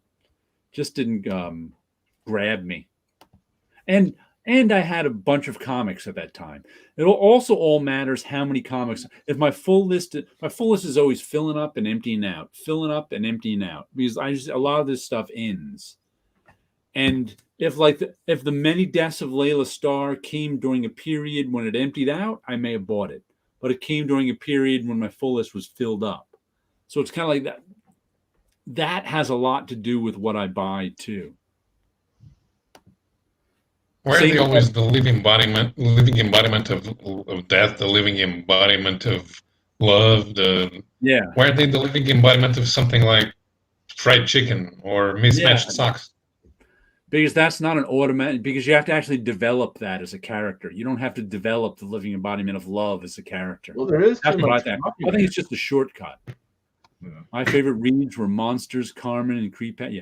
Monsters definitely gets on my favorite graphic novel list, but I didn't put it down here because it was the only one I bought. What did you all think of Black Hammer? I've only read just the first 2 or 3 issues of Black Hammer, and what I read I thought was okay. I read the first trade, thought it was okay, but I'm tired of, this is really Superman. Oh, this is really Batman. Oh, this is really Wonder Woman. I just have no interest in that. Right. Two Moons is good. Good Asian is good. Cross the Bear is good. Billy the Kid is good. Okay. I didn't think I read any of that. I read the first issue of Good Asian. It was good, but it didn't make my pull list. Yeah, Byron Winsor Smith Monsters was a masterwork. The Good Asian didn't make my pull list. Like I said, it was one of those times when my full list was full. So the Good Asian didn't really make the cut. But I bought the first issue of it and enjoyed it. I may have bought more if it was at a time when my full list is empty. But What's the Furthest Place from Here, I really enjoyed. They were both super big, double big issues, and they're both just filled with good art and storytelling in a weird sort of gentle post-apocalyptic story.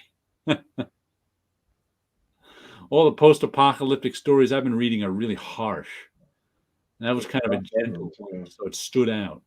Well, hence the word apocalypse. It's kind of a harsh word. You know? Yeah, it is. It is. And A Righteous Thirst for Vengeance. Like I almost that sounds like a great title for a Western. Yeah. And I guess you could consider this sort of a Western because it's about a lone guy who's posing as an assassin trying to save people. The coloring in Cross to Bear of guys in the West reminds me of guys in the West around a campfire is beautiful. There's some beautiful coloring being done these days. There really is.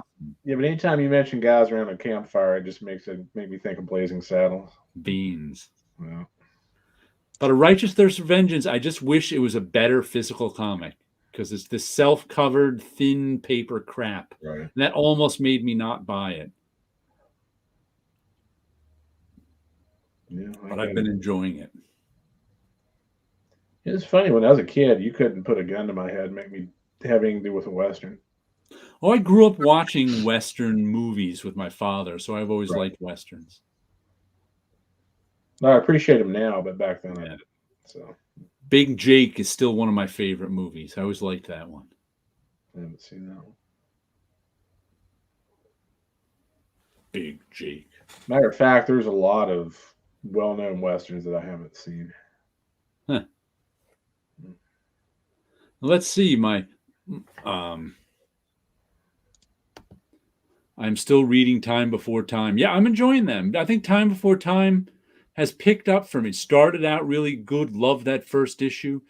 Then as kind of that first story arc wound down, I was a little underwhelmed by it. And then that Done in One by Declan Shalvey really was good. And then the second story arc I'm enjoying thoroughly.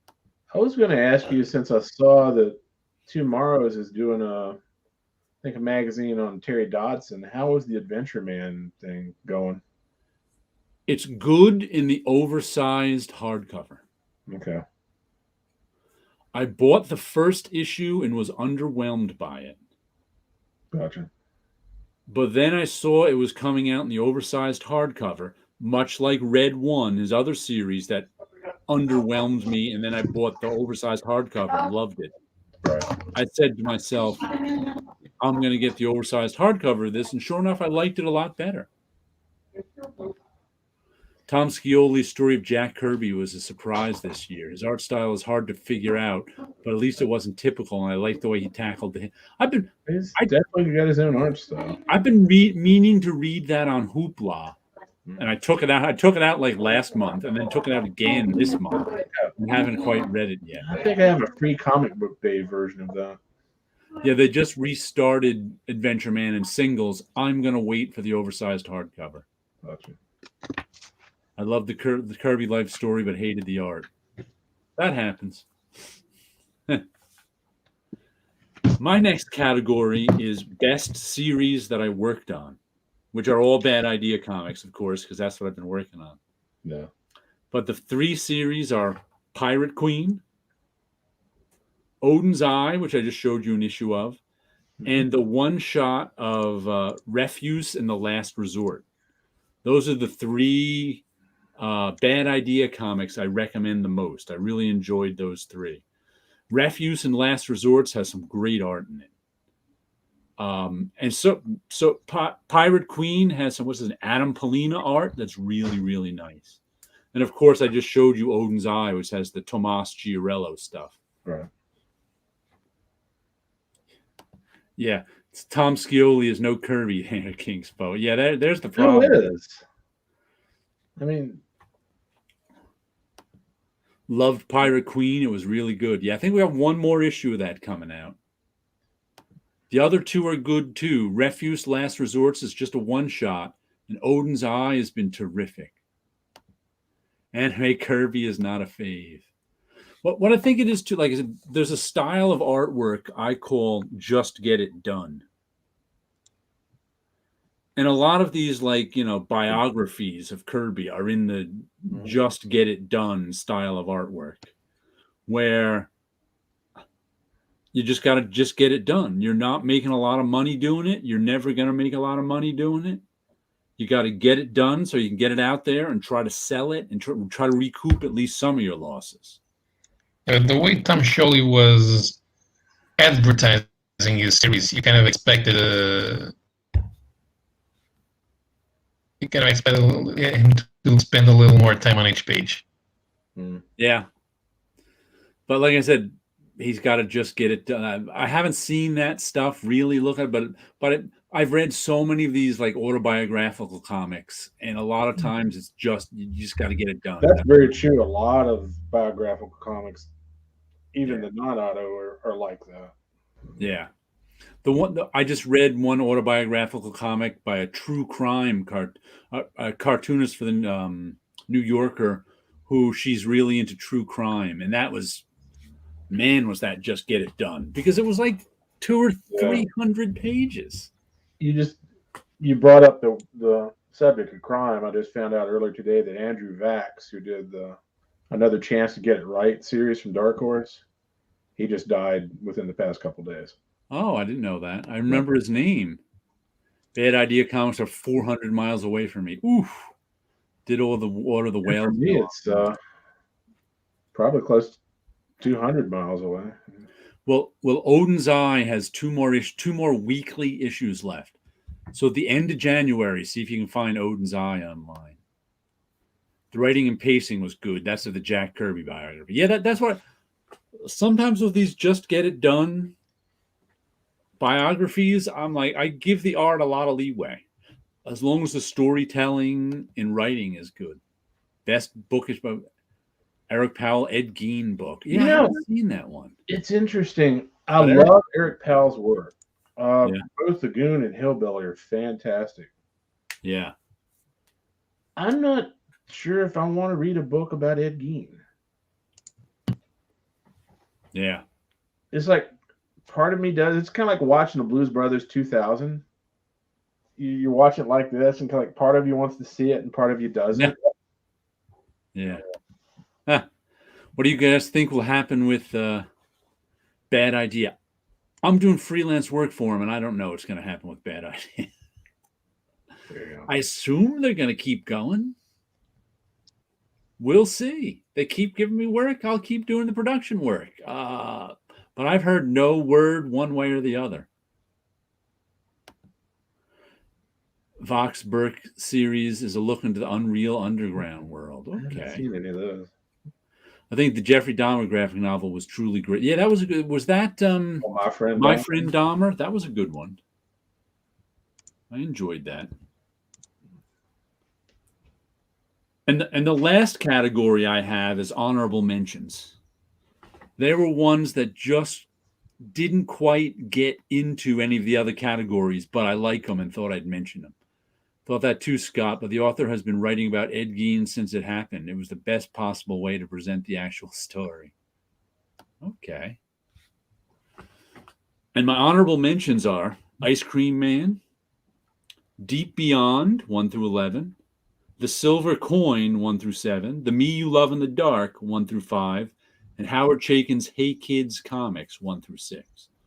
All 5 of those I enjoyed thoroughly, but they just didn't really make it into the other categories. Right. So they made it into the honorable mention category. And I think Hey Kids Comics is probably the least read one out there, at least from what I've seen on YouTube. But really worth checking out if you like comics history and Howard Chaykin. Yeah, he's going to be at a local convention to us here in February.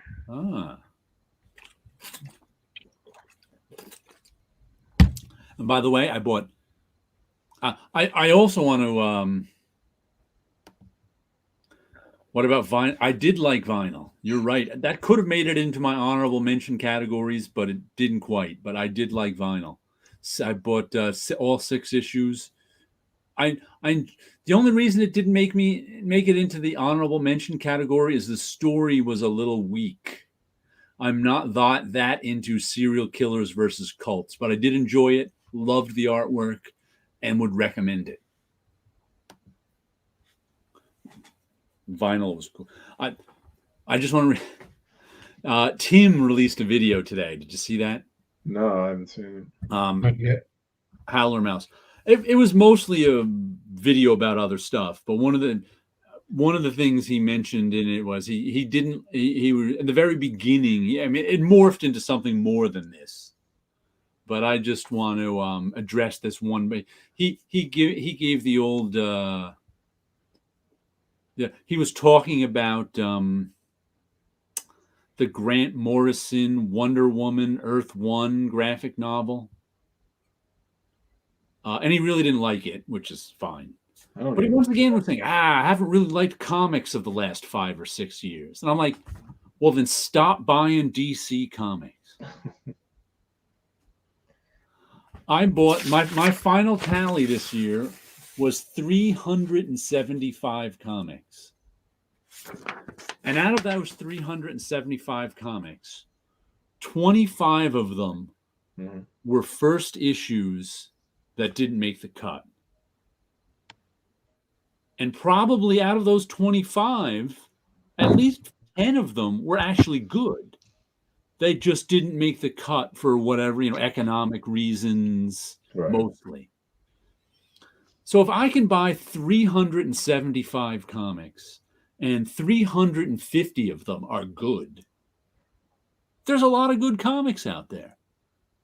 So anybody who's saying comics aren't good anymore, stop buying Marvel and DC comics. I've been saying that for 25 years. Exactly. It just drives me crazy when people say that. And to hear Tim say that today, I was just shaking my head. Yeah. I mean, 350 out of 375 is an amazing batting average, right? It's not like I bought 375 comics and thought 50 of them were good. I thought 350 of them were good. Right. There's more good comics than I can buy. And to hear people say comics haven't been good in the last 5 or 6 years is just not true. You just got to go out and get the right one. Don't buy Grant Morrison's Wonder Woman and expect it to be good. I mean, that's true of just about any subject with any medium, be it comics or regular books, movies, music, what have you. There's good stuff out there. You just got to look for it. Yeah. And if you still like mainstream Marvel and DC comics, more power to you. You're reading comics you think are good. Chariot was a decent series. Artwork was great. Heard the IP sold for a story, kind of like Knight Rider. Yeah, I don't know Chariot. Yeah, you can't buy everything. Exactly. No kidding. Moon Knight has been great. Exactly. If you like, I am absolutely sure there's at least 5 Marvel comics I think are great. I think would be good, and I think there's probably at least 5 DC comics I would think are good. The law of averages just says that. I'm just not willing to put in the time. If I were buying Marvel and DC, 350 out of 375 wouldn't be my number. I want 350 out of 375 to be my number. That's why I'm not buying Marvel and DC. I have to buy 20 Marvel comics to find the 5 I liked. And that's just too low a batting average for me. So I stay away from them all. But it's a chick spy who embodies the car. That must be what Chariot is.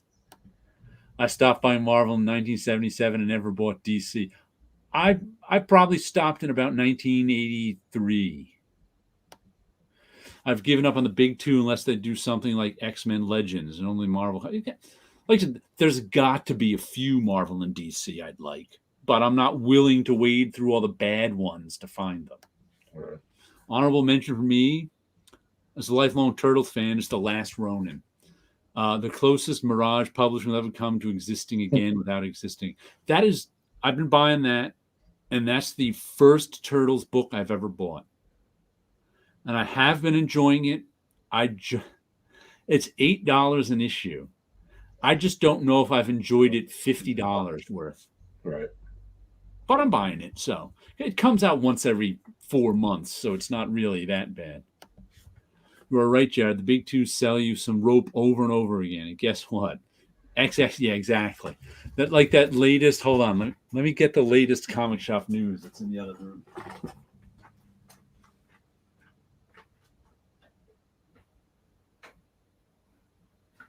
There is one series that ended this year that I think I'm gonna miss, and it's not something that most people would have paid attention to. Star Trek Year 5. From IDW? Yeah. It actually was that John Byrne doing that? Well. Was that John Byrne doing that? No. John Byrne did some IDW Star Trek a few years ago. They had a writers team and an artist team, so they could shuffle creative teams around, although it had the same aesthetics throughout. And the stories were pretty good. I mean, if you're a fan of original Trek, they do follow the same spirit. Star Trek's fine. Yeah, I'm kind of burned out on Star Trek right now. It's like, I wasn't sure if this was a joke or not. There's a new series coming out called X Lives and X Deaths of Wolverine, where I guess it's all about the many times he died and lived. It's like he's died so many times they can put the special event exploring all his deaths. Yeah. And the funny thing too is the logo is upside down. It's X Lives of Wolverine, and you flip it over and it says X Deaths of Wolverine. So it's like it's a life and death is on the same logo. Even it's just, but I was just like, you know what? That's kind of crazy. It's like he's died. Talking, you know, maybe we character lives and dies all in the same book. Maybe you should start thinking about these character deaths like it being a Wile E. Coyote cartoon. It's not permanent. They're going to bounce back at perfect health like 2 minutes later after they got taken out. 10 lives, deaths. Yeah, it's kind of crazy. It's kind of crazy. Well, yeah, and then that was last week's, and then this week's is, I guess, Aftershock has some kind of superhero team too. This is We Live, Age of Paladins. No, Paladions. Palladions.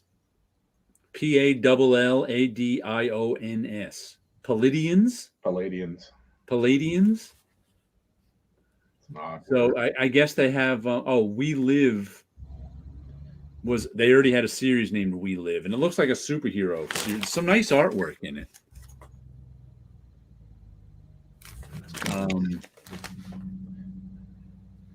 So I guess that, and they have 2 series starring these characters again. So I was like, oh, all right. More Marvel and DC stuff. Devil's Reign. I don't know, Devil's Reign is the new Marvel's event. I thought they already had something called Devil's Reign. Devil's Reign was a crossover between Marvel and Top Cow back in 1996, and now it's something about the Kingpin being mayor. That's another thing. They do these stupid one-shots that could have easily been made issue 500 or something of Wolverine. Yeah.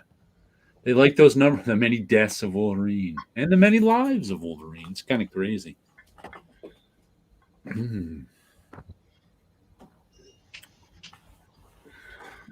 Wolverines. God, I haven't read any Wolverine in years and years and years. The last Wolverine I read was Mark Miller and J.R. Jr. when he fought a shark. Did he jump the shark? No, he jumped the shark. I don't know. He jumped the shark around issue number 45. To me, he jumped the shark with that first Chris Claremont, Frank Miller miniseries. Well, you know what? Maybe I shouldn't really say it. I mean, I didn't like the fact that they made Wolverine a 1,000-year-old samurai. But that I really can't say that he jumped the shark with that Claremont Frank Miller miniseries. I'll say he jumped the shark with Kitty Pryde and Wolverine. I actually have those in a box. I might still have some of them too. I'm not sure, but that was. I'm not sure Wolverine jumped the shark there, but Kitty Pryde surely did. Nah. Oh, he jumped the shark there. After going from Frank Miller to Al Milgrom, that was a rough. Yeah, transition. But the first phase that she was going through. The first issues of the original series were good, as well as the first arc in Marvel Comics Presents. Yeah, you're right. That stuff wasn't bad. I pinpoint the decline with Larry Hama when Larry Hama started writing. I don't think it's Hama's fault necessarily, but the X office was insisting on squeezing the Weapon X storyline out of any juice that it had. Like, to me, growing up reading that John Byrne, Chris Claremont X-Men, Wolverine was a hot-headed 18-year-old with anger management issues. Then they turned him into a 1,000-year-old samurai, and it was, to me, it was like, I found that less interesting. Yeah, that's why the Mad Reporter period is good, because it's Wolverine out of costume, and instead of being an 18-year-old with anger management, is an 81-year-old with anger management issues. I remember an issue of that where the Fix-It version of the Hulk showed up, and Wolverine shredded all his nice clothes in his suitcase, and he got all pissed off. That's the one that Twins cover goes for some money just because of the cover.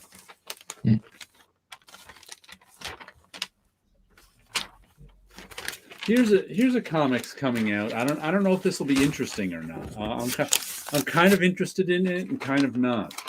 Some other people are adapting a Joe Hill story. This is by, and Joe Hill's I think he's starting his new imprint. This adaptation of a novella by Joe Hill also serves as a kickoff title in Chris Ryall and Ashley Wood's new Syzygy imprint, creator-driven line piloted by a duo who helped put IDW on the map. Okay, so it isn't Joe Hill's line, it's their line. But it's named Rain. No, that's not it. Joe Hill's Rain 1 of 5. And I'm like, I like Joe Hill's Lock and Key and some of the other stuff here, but will I like someone adapting a Joe Hill novella? I'm not sure. But maybe if they got the first issue on the shelf and I can look through it and like the art, maybe I'll pick it up. And my comic shop has actually been, I think a lot of the like Scout Comics and a couple other of the smaller indie publishers have been making their stuff returnable, especially like the first and second issues, so that my like comic shop has been ordering a bunch of like indie stuff that I can try out the first or second issue of because they're returnable. There's no risk to them. I don't know if it fits into the comforting nostalgia, especially in the last few years of everyone needing it, but I bought Spawn for the first time this year since the 90s. It's still horrible writing. Oh, I've been buying this year. I bought Spawn I bought every issue this year, I think. For the first time ever, it's been on my pull list. And the reason it's on my pull list is because it's the last of the $2.99 books, and I feel I should support it. And every time I show off a new issue, Scott laughs at me. And goes, "You wasted another $3 reading a comic you don't like the writing on?" Matter of fact, the last issue of Spawn I bought, and I was like, wow, that was really pretty good. And then I looked, and Todd McFarlane wasn't the writer of that issue. Like, the only reason I'm getting it is because I feel I should support it. It's the last $3 comic. Old Man Logan was pretty good. I read that one digitally and enjoyed it. It wasn't terrific, but it was pretty good. No, but once again, they decided to milk the concept. Oh, yeah. Of course. Old Man Logan's now his own character. The Wolverine miniseries and Paul Smith's brief tenure on the X-Men saw a maturation for me of the character. Yeah, the Kitty Wolverine miniseries I don't even remember what happened in the Kitty Wolverine miniseries. I mean, it was just so unmemorable to me. You know, Kitty gets brainwashed and becomes a ninja. I read those years ago, but I have other than the cover images, I have no recollections of those books at all. Yeah. I did catch that's been fascinating. I think I've watched 3 or 4 episodes of it. I may have 1 or 2. I've got them bookmarked, but I haven't watched them yet. It is just fascinating to hear. It's a great look into the process, into the legalities, and also and to love checks. I've been enjoying that. That just reminded me I have to get back to it. No, I think it was. I think it was great. It was a great comedy. It was a lawyer who doesn't know anything about comics asking questions to a writer who doesn't know anything about law. It's kind of interesting. It really is. I'm not sure the lawyer knows a lot about law. I mean, about this specific little piece of the law. I'm not sure how much he knows because he's asking some interesting questions. Like he doesn't know that anything you create, you have inherent copyright to. He didn't seem to understand that. So he's probably not an IP lawyer. Yeah. Mars Comics is not. Like I said, I'm buying Spawn because it's $3. Gaiman's love checks from Toddy. Yeah. That's what they call love checks. More interested, just that I've got to watch it now just to see what that's all about. When the lawyer asked, when Todd's lawyer asked Neil Gaiman if at any point he knew he was not talking to Todd McFarlane, but to Todd McFarlane Incorporated, did he ever identify himself that way? And Neil Gaiman went, no. Whenever he called me up, he said, hey, this is the Toddster. This is the Toddorino. The Todd Master General, whatever cute little nickname he came up for himself that moment. It was just like so funny. You could just picture that. Yeah, listen, I have to go because I'm at my parents' house and they're going to go to sleep. So I'm saying that I have to get home. So Happy New Year. We're glad you could stop by for a little bit, even in witness protection. Yeah, next week I'll be probably back to normal. All right. At home, doing it at home. He should be ready, Space, because not only is he in witness protection, but he's also living in the future. Unless the criminals have a time machine, he's pretty well set. With my jetpack and no rear protection. There you go. All right. Hey, good night, everybody. Have a good night, then. Dun dun dun. What they do when I see these event books, like in Comic Shop Weekly, they actually do get me excited. I'm reading it, I'm reading the hype, and I'm like, oh, that sounds cool. Then the reality of it hits me. And I'm like, the odds of me liking that book are like 1 in 100.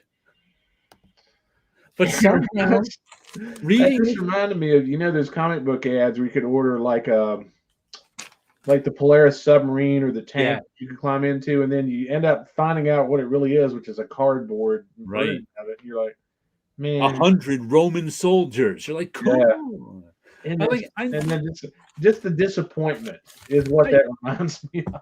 I know I wouldn't like this, but reading all the hype makes me go, yeah. Adios, Paolo. Todd Master Bud. Todd Master. But it really does. These hype guys do their job sometimes, especially the full page ones. Like when I read the little blurb back here, I don't get that excited. But I read the full page thing where it's like quotes from the writer, and then this guy, I'm really putting my all into this one. I'm really interested in the lives and deaths of, oh man, it's going to be great. I took this and I took that and I made it in here. I'm like, oh wow, that sounds cool. I get caught up in it. And then they pull the rug out from under you. For a brief moment, I get caught up with it. All right. All the different covers. I was telling a friend of mine, it's like the one comic I'm really looking most forward to is this Radio Spaceman series that Mike Mignola's doing. Right. When is that coming out? February, March, something like that. Okay. But my problem is if it sucks, it's going to be so disappointing. Don't worry about it sucking. Just enjoy it. Werewolf by Night, Marvel Masterwork. Look at that. Oh, these are all the collected editions. Is that Gene Colan doing that? What was that?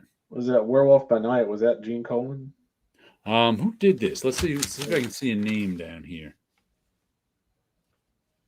Jerry Conway, Len Wein, and Mike Plug. Oh, this is the earliest. Oh, Mike Plug. Oh, Tim will be all over that one. Yeah. Yeah.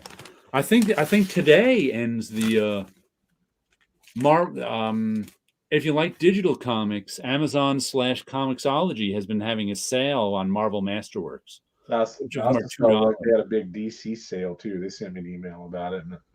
Who was that? They had a big DC sale as well. Oh, okay. I didn't even. Yeah, I'm such a digital hoarder. I actually bought a few of them. I bought the Marvel Team Up 1 through 4 Marvel Masterworks. Mm-hmm. Just because the other New Court Monday videos, they started a really funny too. Oh, okay. Oh, the New Court. Okay, they started other court ones. I know they were looking for other transcripts. Oh yeah, they did one about Jim Shooter and something. Right. I haven't seen that one yet because I haven't finished the Neil Gaiman one. But Marvel Team Up, like 39 to 53, to me is just a classic Marvel Team Up run. It's Bill Mantlo and I think Sal Buscema. Mm-hmm. And it's just, to me, I just love that run. I just think it captures the team up really, really well. And I think that was volumes 3 and 4 in the Masterworks. And then volume 1, and those were $2 a piece. So those were no brainers for me. I still have the issue. I mean, that is cheap. Yeah. Yeah. But $2 a piece, I bought the Masterworks for digitally. And then they have volume 1s of series for $1. So it's like, all right, I'll get volume 1 for $1. So then I had 1, 3, and 4. And I was like, well, I may as well get volume 2 for another $2. You can't have that gap. Can't have that gap. Now, and volume 5 was $15. So I went, no thanks. So I have 1 through 4 of Marvel Team Up for $7. Why not? Those were all those were all team ups with Ben Grimm. No, those are Spider-Man. Okay. Marvel 2 and 1 is Ben Grimm. Okay. It's been a few years. But I notice what they do now is they put the Epic collections on sale for $4 because it's 2 Masterworks. And they put the Masterworks on sale for $2. So I was like, oh, okay. So you can buy either one of them. Because I bought a bunch of, I bought like 3 Captain Marvel Masterworks for $4, which is like 60, 70 issues. How many characters have been called Captain Marvel over the years? Like 8 or 9? The original Captain Marvel? Yeah. The Captain Marvel who broke into pieces. I forget who put him out in the 60s. No, I remember reading an article about that. Right. Marvel, Captain Marvel. Mm-hmm. Our current Captain Marvel, Carol Danvers. Monica Rambeau, Captain Marvel. That's 5 off the top of my head. There's a couple other ones I'm thinking. There must be. Yeah. But I can't think of. But those are the 5 I know off the top of my head. Name has been used quite a bit over the years. Well, Marvel has kept it in print. They're not letting that name go. Right. They never wanted to lose it. Yeah, he's the original Captain Marvel. I named him first. Monica, we got her. Scott, Google Alex Ross Captain Marvel picture. He has everyone in the picture. Oh, okay. Did I just read something about Alex Ross is going to be doing a comic, the insides? I forget what. I haven't been keeping. I think I read something about that. He's actually going to do the interiors. Because he hasn't done. Yeah, there must. If I can name 5 off the top of my head and I haven't read Marvel in 30 years, there's got to be more. We're forgetting about. Yeah. Well, forgetting, I don't even know them, Right.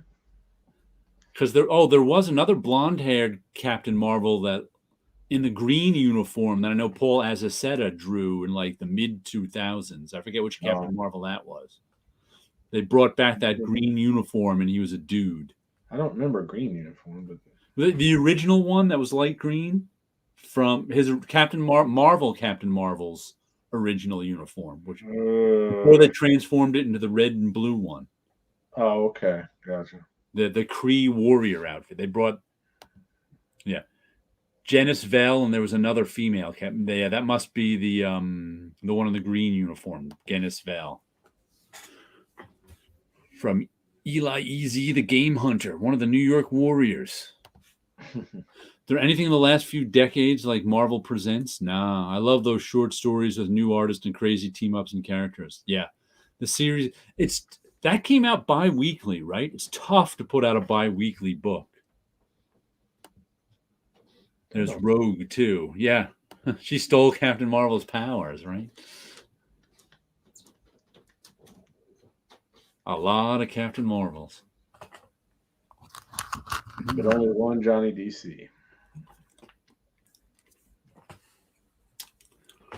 And there was a lot of, Captain Marvels in the original Captain Marvel family. There was Captain Marvel Jr., Mary Marvel, and I think there was a couple others even. Yeah. There was like an Uncle Marvel or something. I don't remember Uncle Marvel. That was kind of crazy.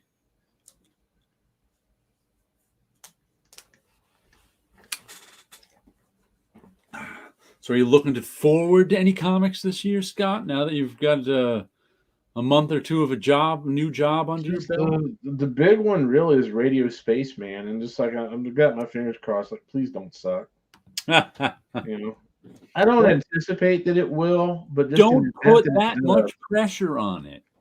Just enjoy it for some nice more. You're putting too much pressure on it. You're gonna disappoint yourself. It's true, but like when he drew that little sketch, there's like 2 or 3 of them in those sketchbook series he was doing. Yeah. My first thought when I saw the very first one, like, oh man, that should be a comic. Yeah. And then when it finally, they did the press release announcement, like, well, there we go. Hope it doesn't suck. That and the new issue of Concrew that I ordered, because I know that's going to be good because it's got Concrete? Concrew. Oh, Concrew. That's the second time you said Concrew that I thought you said concrete. It was new Concrete coming out. I'd be all over it too. Yeah. I don't know what Chadwick has been up to in the past couple of years. Yeah, neither do I. I'm really not sure. I have not seen anything from him. I saw an article a couple weeks ago where he got the rights back to a series he did a few years ago, but I don't remember the name of the series. Wow, was that the one where they were under the earth? No, it wasn't that one. Talk about The World Below. Yeah, The World Below. That was. I have all those. I think. Why? That was fun. At least 90% of them, anyways. I haven't read them yet, but you haven't read them yet. I think this series might have been something he may have did for like one of the major publishers. I'm not sure, but okay, it wasn't a title that I was really familiar with. He did a graphic novel with a writer. Yeah, he did 7 Against Chaos, or with Harlan Ellison. Okay, so it's not that one. It's not that one. It was a series, but I don't remember. I think it began with letter S is all I remember about it. What about Miracle Man getting into the Marvel Universe? Is he going to be? I know they've been talking about. I mean, did Marvel ever really publish a Miracle Man collection? I know they were supposed to. We're talking about Miracle Man, the Alan Moore. Yeah. Because I think Gaiman sold that to Marvel along with Angela. But then there was still some rights tie-ups because Michelangelo was still alive. So I don't know what happened with that. I've never been a fan of inserting characters like that into another universe, if that makes any sense. I know what you mean, but Marvel and DC are going to do it, so. Yeah. I mean, it shows my age, but I wish that DC would ever do something with Tom Strong ever again in the actual Tom Strong universe. Alan Moore wouldn't be happy about that. No, he gave his blessing when was it Steve Hogan or? Okay. Peter Hogan was writing those. He knew that was worth for hire stuff, right? Yeah. I think the Miracle Man sales fizzled because Gaiman was supposed to finish up his run on it. Right. I think so. I think there was even after Neil Gaiman sold it to Marvel, there was rights issues too. And then Marvel put out those like some sort of deluxe edition stuff, but the like 1950s Nick Angelo stuff. Like everybody wanted the Alan Moore Miracle Man. Right. And Marvel kind of watered it down somehow. I can't remember how. That by like half of it was, they made it like a prestige book with half of it being some Alan Moore stuff and half of it being 1950s Nick Angelo stuff that no one wanted. It made it expensive. Like kind of a really thin hardcover, wasn't it? Yeah. Okay. They reprinted the entire Eclipse series, and they were supposed to finish the Silver Age storyline. But so they did reprint the entire Eclipse series. Did they ever put the entire Eclipse series in a collected edition? I don't remember, because I remember I was waiting to see if they would put it in a collected edition, and I never saw it. Kind of fizzled before then. But I haven't really been keeping up with newer comic stuff enough to probably give a good idea of what I might be interested in that is coming out. Jim Rugg Hulk Grand Design is my big book to look forward to in 2022. Yeah, I appreciate those Grand Design books, but they kind of annoy me at the same time too. In that I understand what they are. They're about the continuity, the entire continuity of like Fantastic Four and X-Men. But I would much prefer it to be about how the continuity was created, kind of, because. So you're looking for more of like a history book, right? To me, because they act like, at the beginning of at the beginning of the X-Men, Mr. Sinister was around. Well, because he was retrofitted into the early X-Men days. To me, I'd rather see them, the X-Men, and then tell us, then Mr. Sinister was retrofitted by these guys. That's what I'd kind of rather see. But I understand that's, not what people want, but that's just what I want. Did anyone actually like the FF Grand Design? I don't know. I never read it. I haven't read it either. So, like, they're I think they're a neat idea. They're just not an idea. They're just not the idea I want. Because I like the history behind the actual people who made the comics more than I like the continuity they created. So sometimes it's like getting a movie on Blu-ray and discovering that the making of is more interesting than the movie was. Right. Yeah, I've ran into that more than once. Right. Mm-hmm. But I can't really. I mean, the new Norse mythology stuff. I'd like to pick that up. Oh, that's good stuff.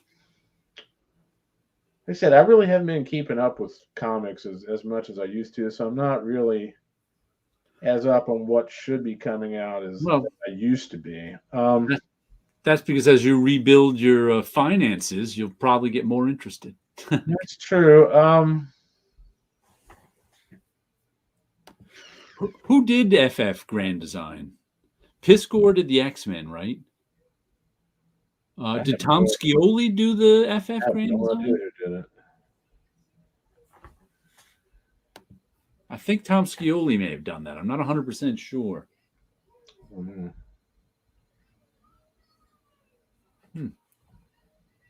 There's a lot of the stuff I would probably look forward to are more like one-shot kind of books. Yeah, it was Scioli. Yeah.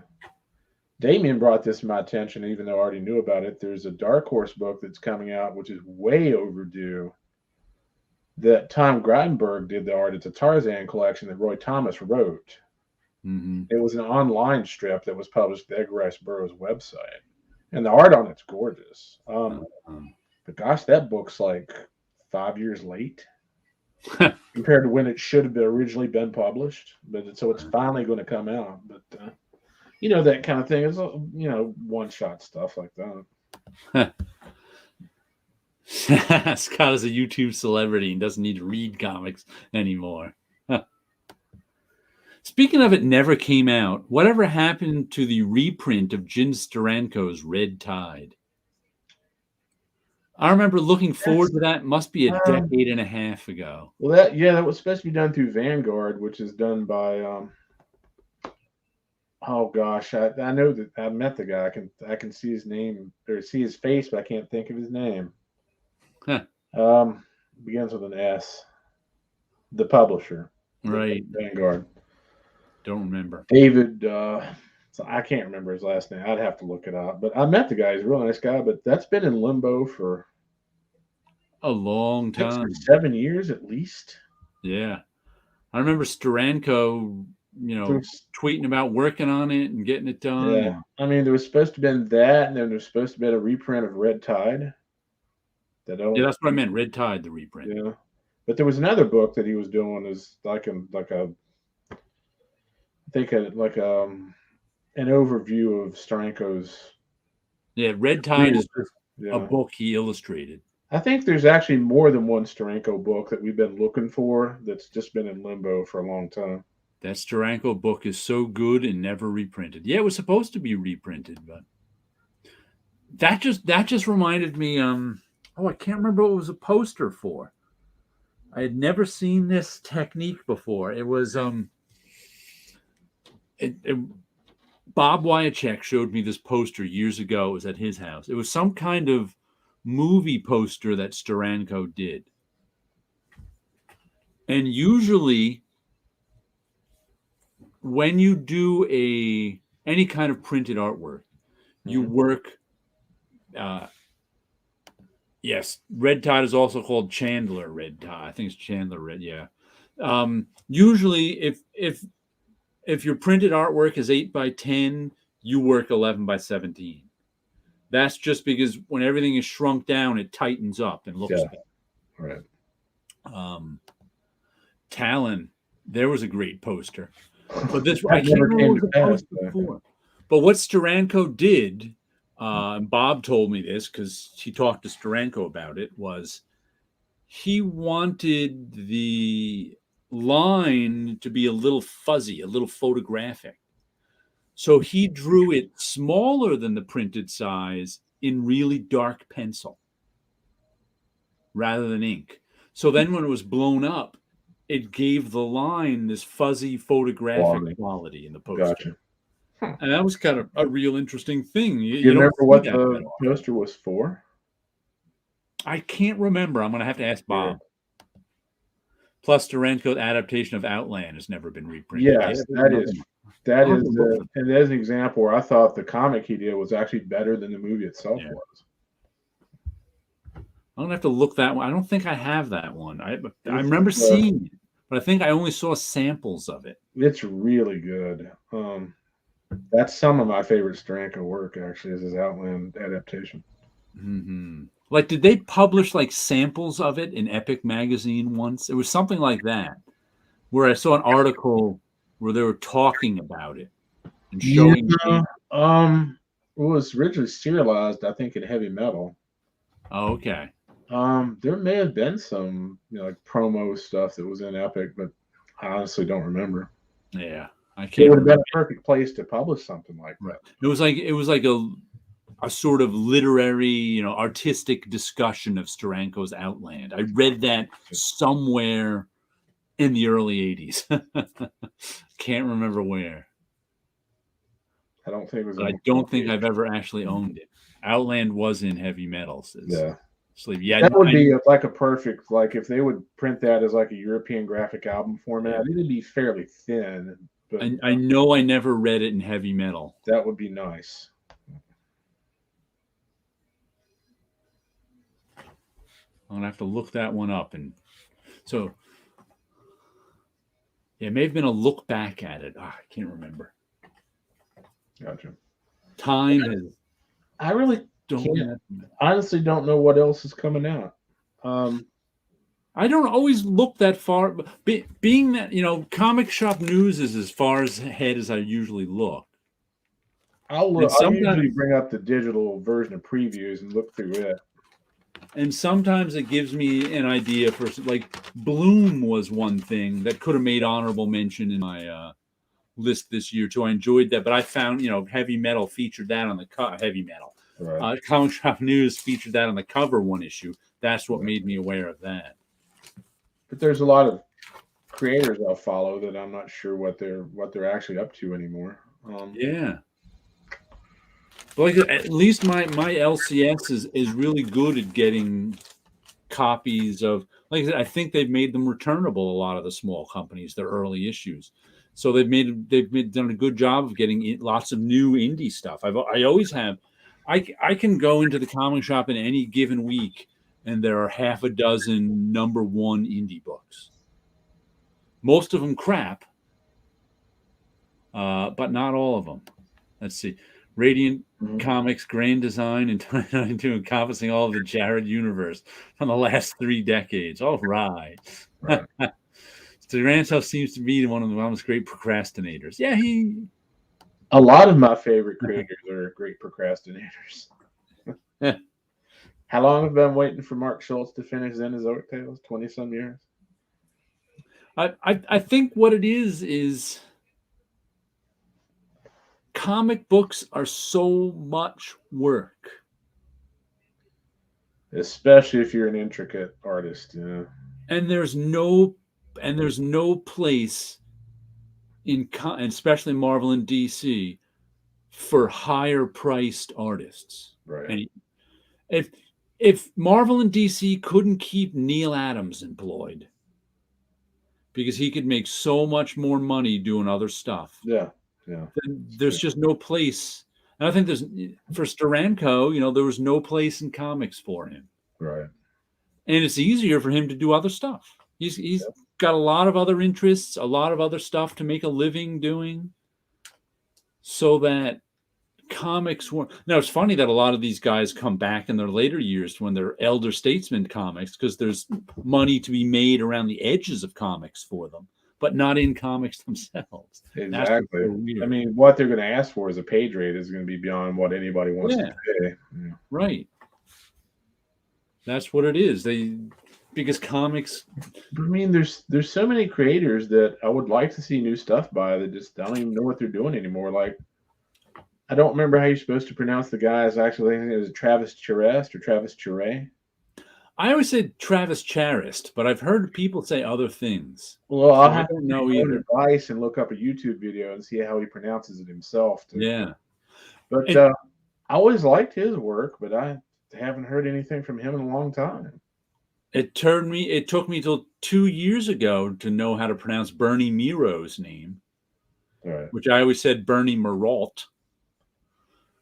But it rhymes with zero, so it's Bernie Miro. I follow him on Facebook now. I mean, Linda Medley doing Castle Waiting. I've been waiting and waiting and waiting to see if there's more Castle Waiting. Well, a lot of those indie guys, I think, it's just that eventually there's not enough money in it for. I mean, if there's not enough money in it for the big guys. Then there's not enough money in it for those little indie niche creators. I'm interested in seeing whatever Steve Bissett eventually ends up doing with Tyrant. Just a little bit late for our New Year's Eve broadcast. He missed Paolo in Witness Protection the whole time. Right. Has Paul Pope done anything in the past couple years? I haven't seen anything from him in a while. You're right. I'm just thinking of certain creators like, hey, it's been a while. I think a lot of them go into Hollywood, movies, animation, where they make if they can make their living doing storyboards. It's not going to happen, and I wish somebody would publish an actual count of what really happened. But I'd love to see Guy Davis get back into doing comics. Yeah, but it's not going to happen. Yeah, he retired too. But he just got so pissed off he didn't want to have anything to do with it. Yeah, the only money is for movie IP. Yeah. Well, it's like there's that article I read, was it last week, when Dark Horse got bought by that video game company. Yeah. Everything in that article wasn't about the comics. No. It was about the IPs that they could mine. Right. Right. A Comics Greatest World video game. No. No. I remember Comics Greatest World, and it was not. I never really read any of it. It was not Comics Greatest World. I'll put it to you that way. That was their 90s stuff. Yeah, I mean, they had some decent artwork by, certain creators, but. The Ghost always had some nice Adam Hughes covers. Yeah, that's true. He may have even done an issue or two. I don't know if he did interiors or not, but yeah, they had some nice covers.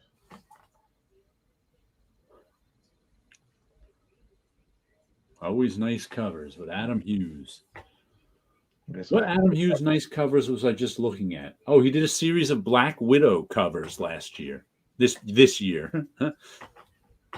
I would always be interested to see him do a regular book, but That's not gonna. They don't have the money for him. well, he's also it probably would take a while for him to finish it too. Yeah. It doesn't matter if the money was there; it would take him a while. It doesn't matter how long it takes Stephen King to write his next book; they're publishing it. That's true. Who else has been? Paul Smith. What has he done? Nothing that I know of. Past 5 years. Like it is so much work to draw a comic. You cannot explain to people how much work it is. And it's singular work. It's you have to do it yourself. There's nobody to draw it for you. It's not you can't slack off for a couple of days and your coworkers pick up the slack. I'll be curious to see what Xander Cannon does after he gets done with Kaiju Max. I've never read his stuff before this, so now I'm interested in him. I've been buying this for 5 years. So if you can find it, there is a graphic novel he did with his brother that's called Bone Sharps and Thunder Lizards. Okay, Mark Schultz did the cover to it, but it's a story. Actually, Steven Spielberg optioned it for a movie, but he never made a movie out of two battling paleontologists that were really the two main guys back in the 1800s when they first started discovering, actual full-blown dinosaur skeletons at different digs, and all the drama that's it's a really good story. I'll have to check that one out. Yeah, just not money for solo creators. I'm still waiting for them to republish Raw magazine. Whole publishers are gone, which sucks. Yeah, I was seeing that, someone on Twitter today was having some dream tweet. It was like, how come there's not a Shonen Jump for the US? And a few people tweeted in, it's been tried here, it's been tried there. It's like, problem is no one pays, no one pays for it. So I've seen some conditions about some different artists I thought would make for great books. Yeah.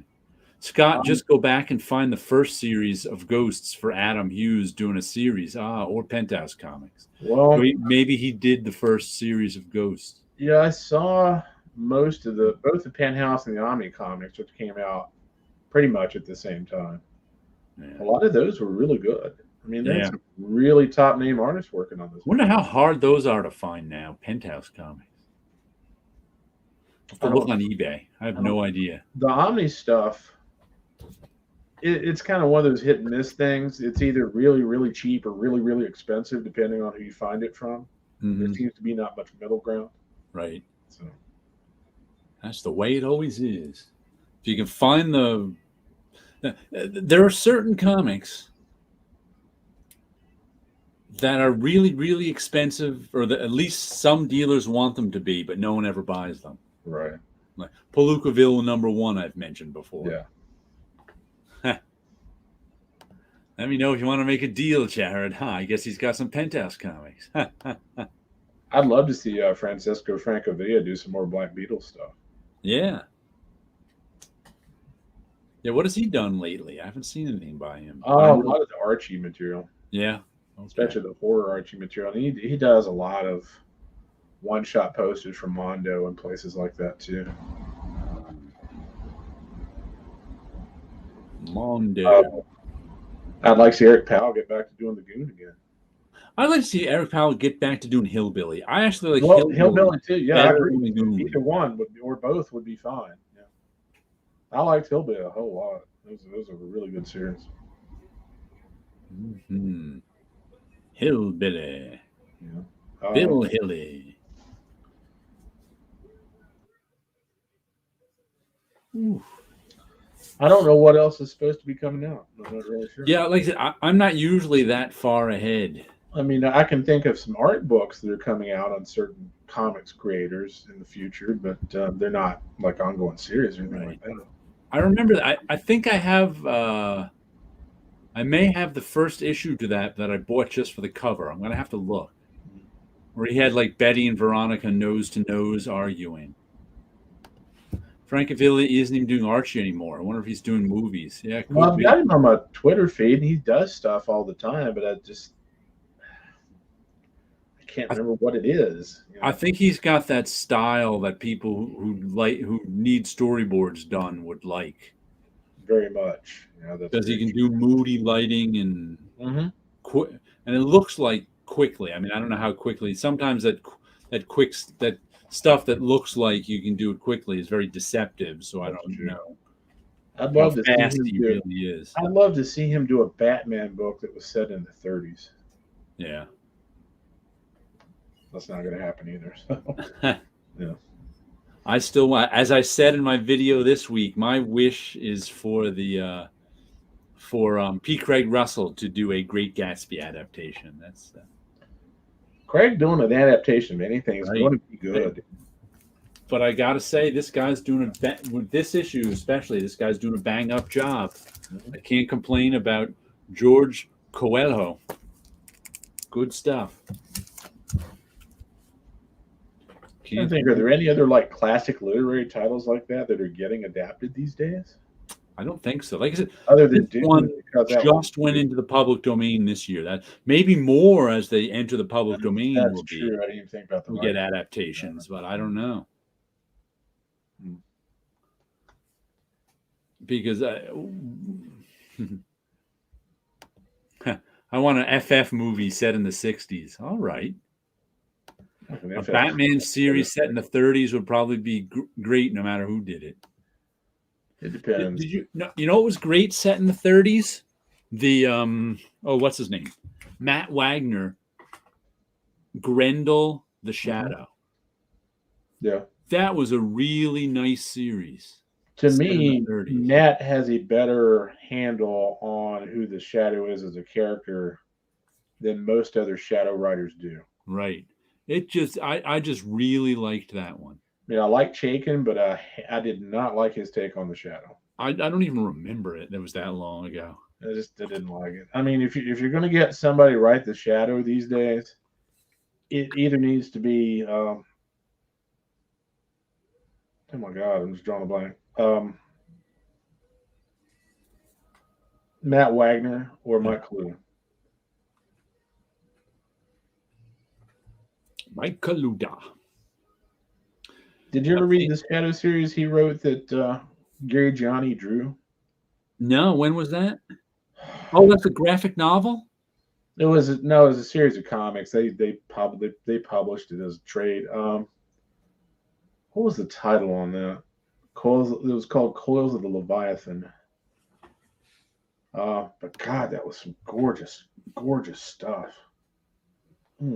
Jared, being in New York, do you remember Raw magazine on the stands as it was? It stands downtown city news back then. It seems like it was hard to find even in New. I remember Raw being around quite a bit. I wasn't really buying it, but I remember being around and hearing about it. And finally, I picked up an issue. It may have been the late 80s before I picked up an issue. Did Raw get distribution outside of the comics market? It was in the bookstore market. Okay. Because at least the one I got was a smaller. It was like digest size books, manga size maybe. Right. I don't have to look where I have that issue. I don't have to look, but I remember seeing it around and being aware of it, but I didn't really buy it. And if they were to do new Shadow series, Tim Sale would be the perfect choice. I always liked Tim Sale. I don't think he'd be the perfect choice, but he'd be a good choice. Yeah, I always like his work. So, has he done anything lately? I haven't seen anything by Tim Sale. Batman Long Halloween is the last thing I remember by him. That's kind of weird. Actually, Francisco Francavilla would be a good Shadow guy too. Yeah. All right. Well, we should wrap this up. We're getting near our end time and say Happy New Year to everyone out there. Whee! Hope you all have a good time hanging out at home like we are. I was never much of a New Year's Eve guy anyway. Back in the 90s, I went to lots of New Year's Eve parties, but after then, not as much. Yeah. Back when I was in college, we used to go to New Year's Eve parties, but these days, not so much. Yeah. Tim Shell just did a one-shot extra for the long Halloween. Okay. Interesting. Glad you liked the show, Mars Comics. We had a good time sitting here chatting with everyone. I love chatting with our commenters as well as each other. So, and Happy New Year, Happy New Year to Paolo. Glad he was able to show up for a little while. And I don't remember most of the 90s New Year's. They must have been fun. I don't either, but it wasn't because of anything I did, just because I'm old. Youth is wasted on the young. I got lots of pictures from the 90s New Year's. I was the sober one taking pictures. So. Yeah.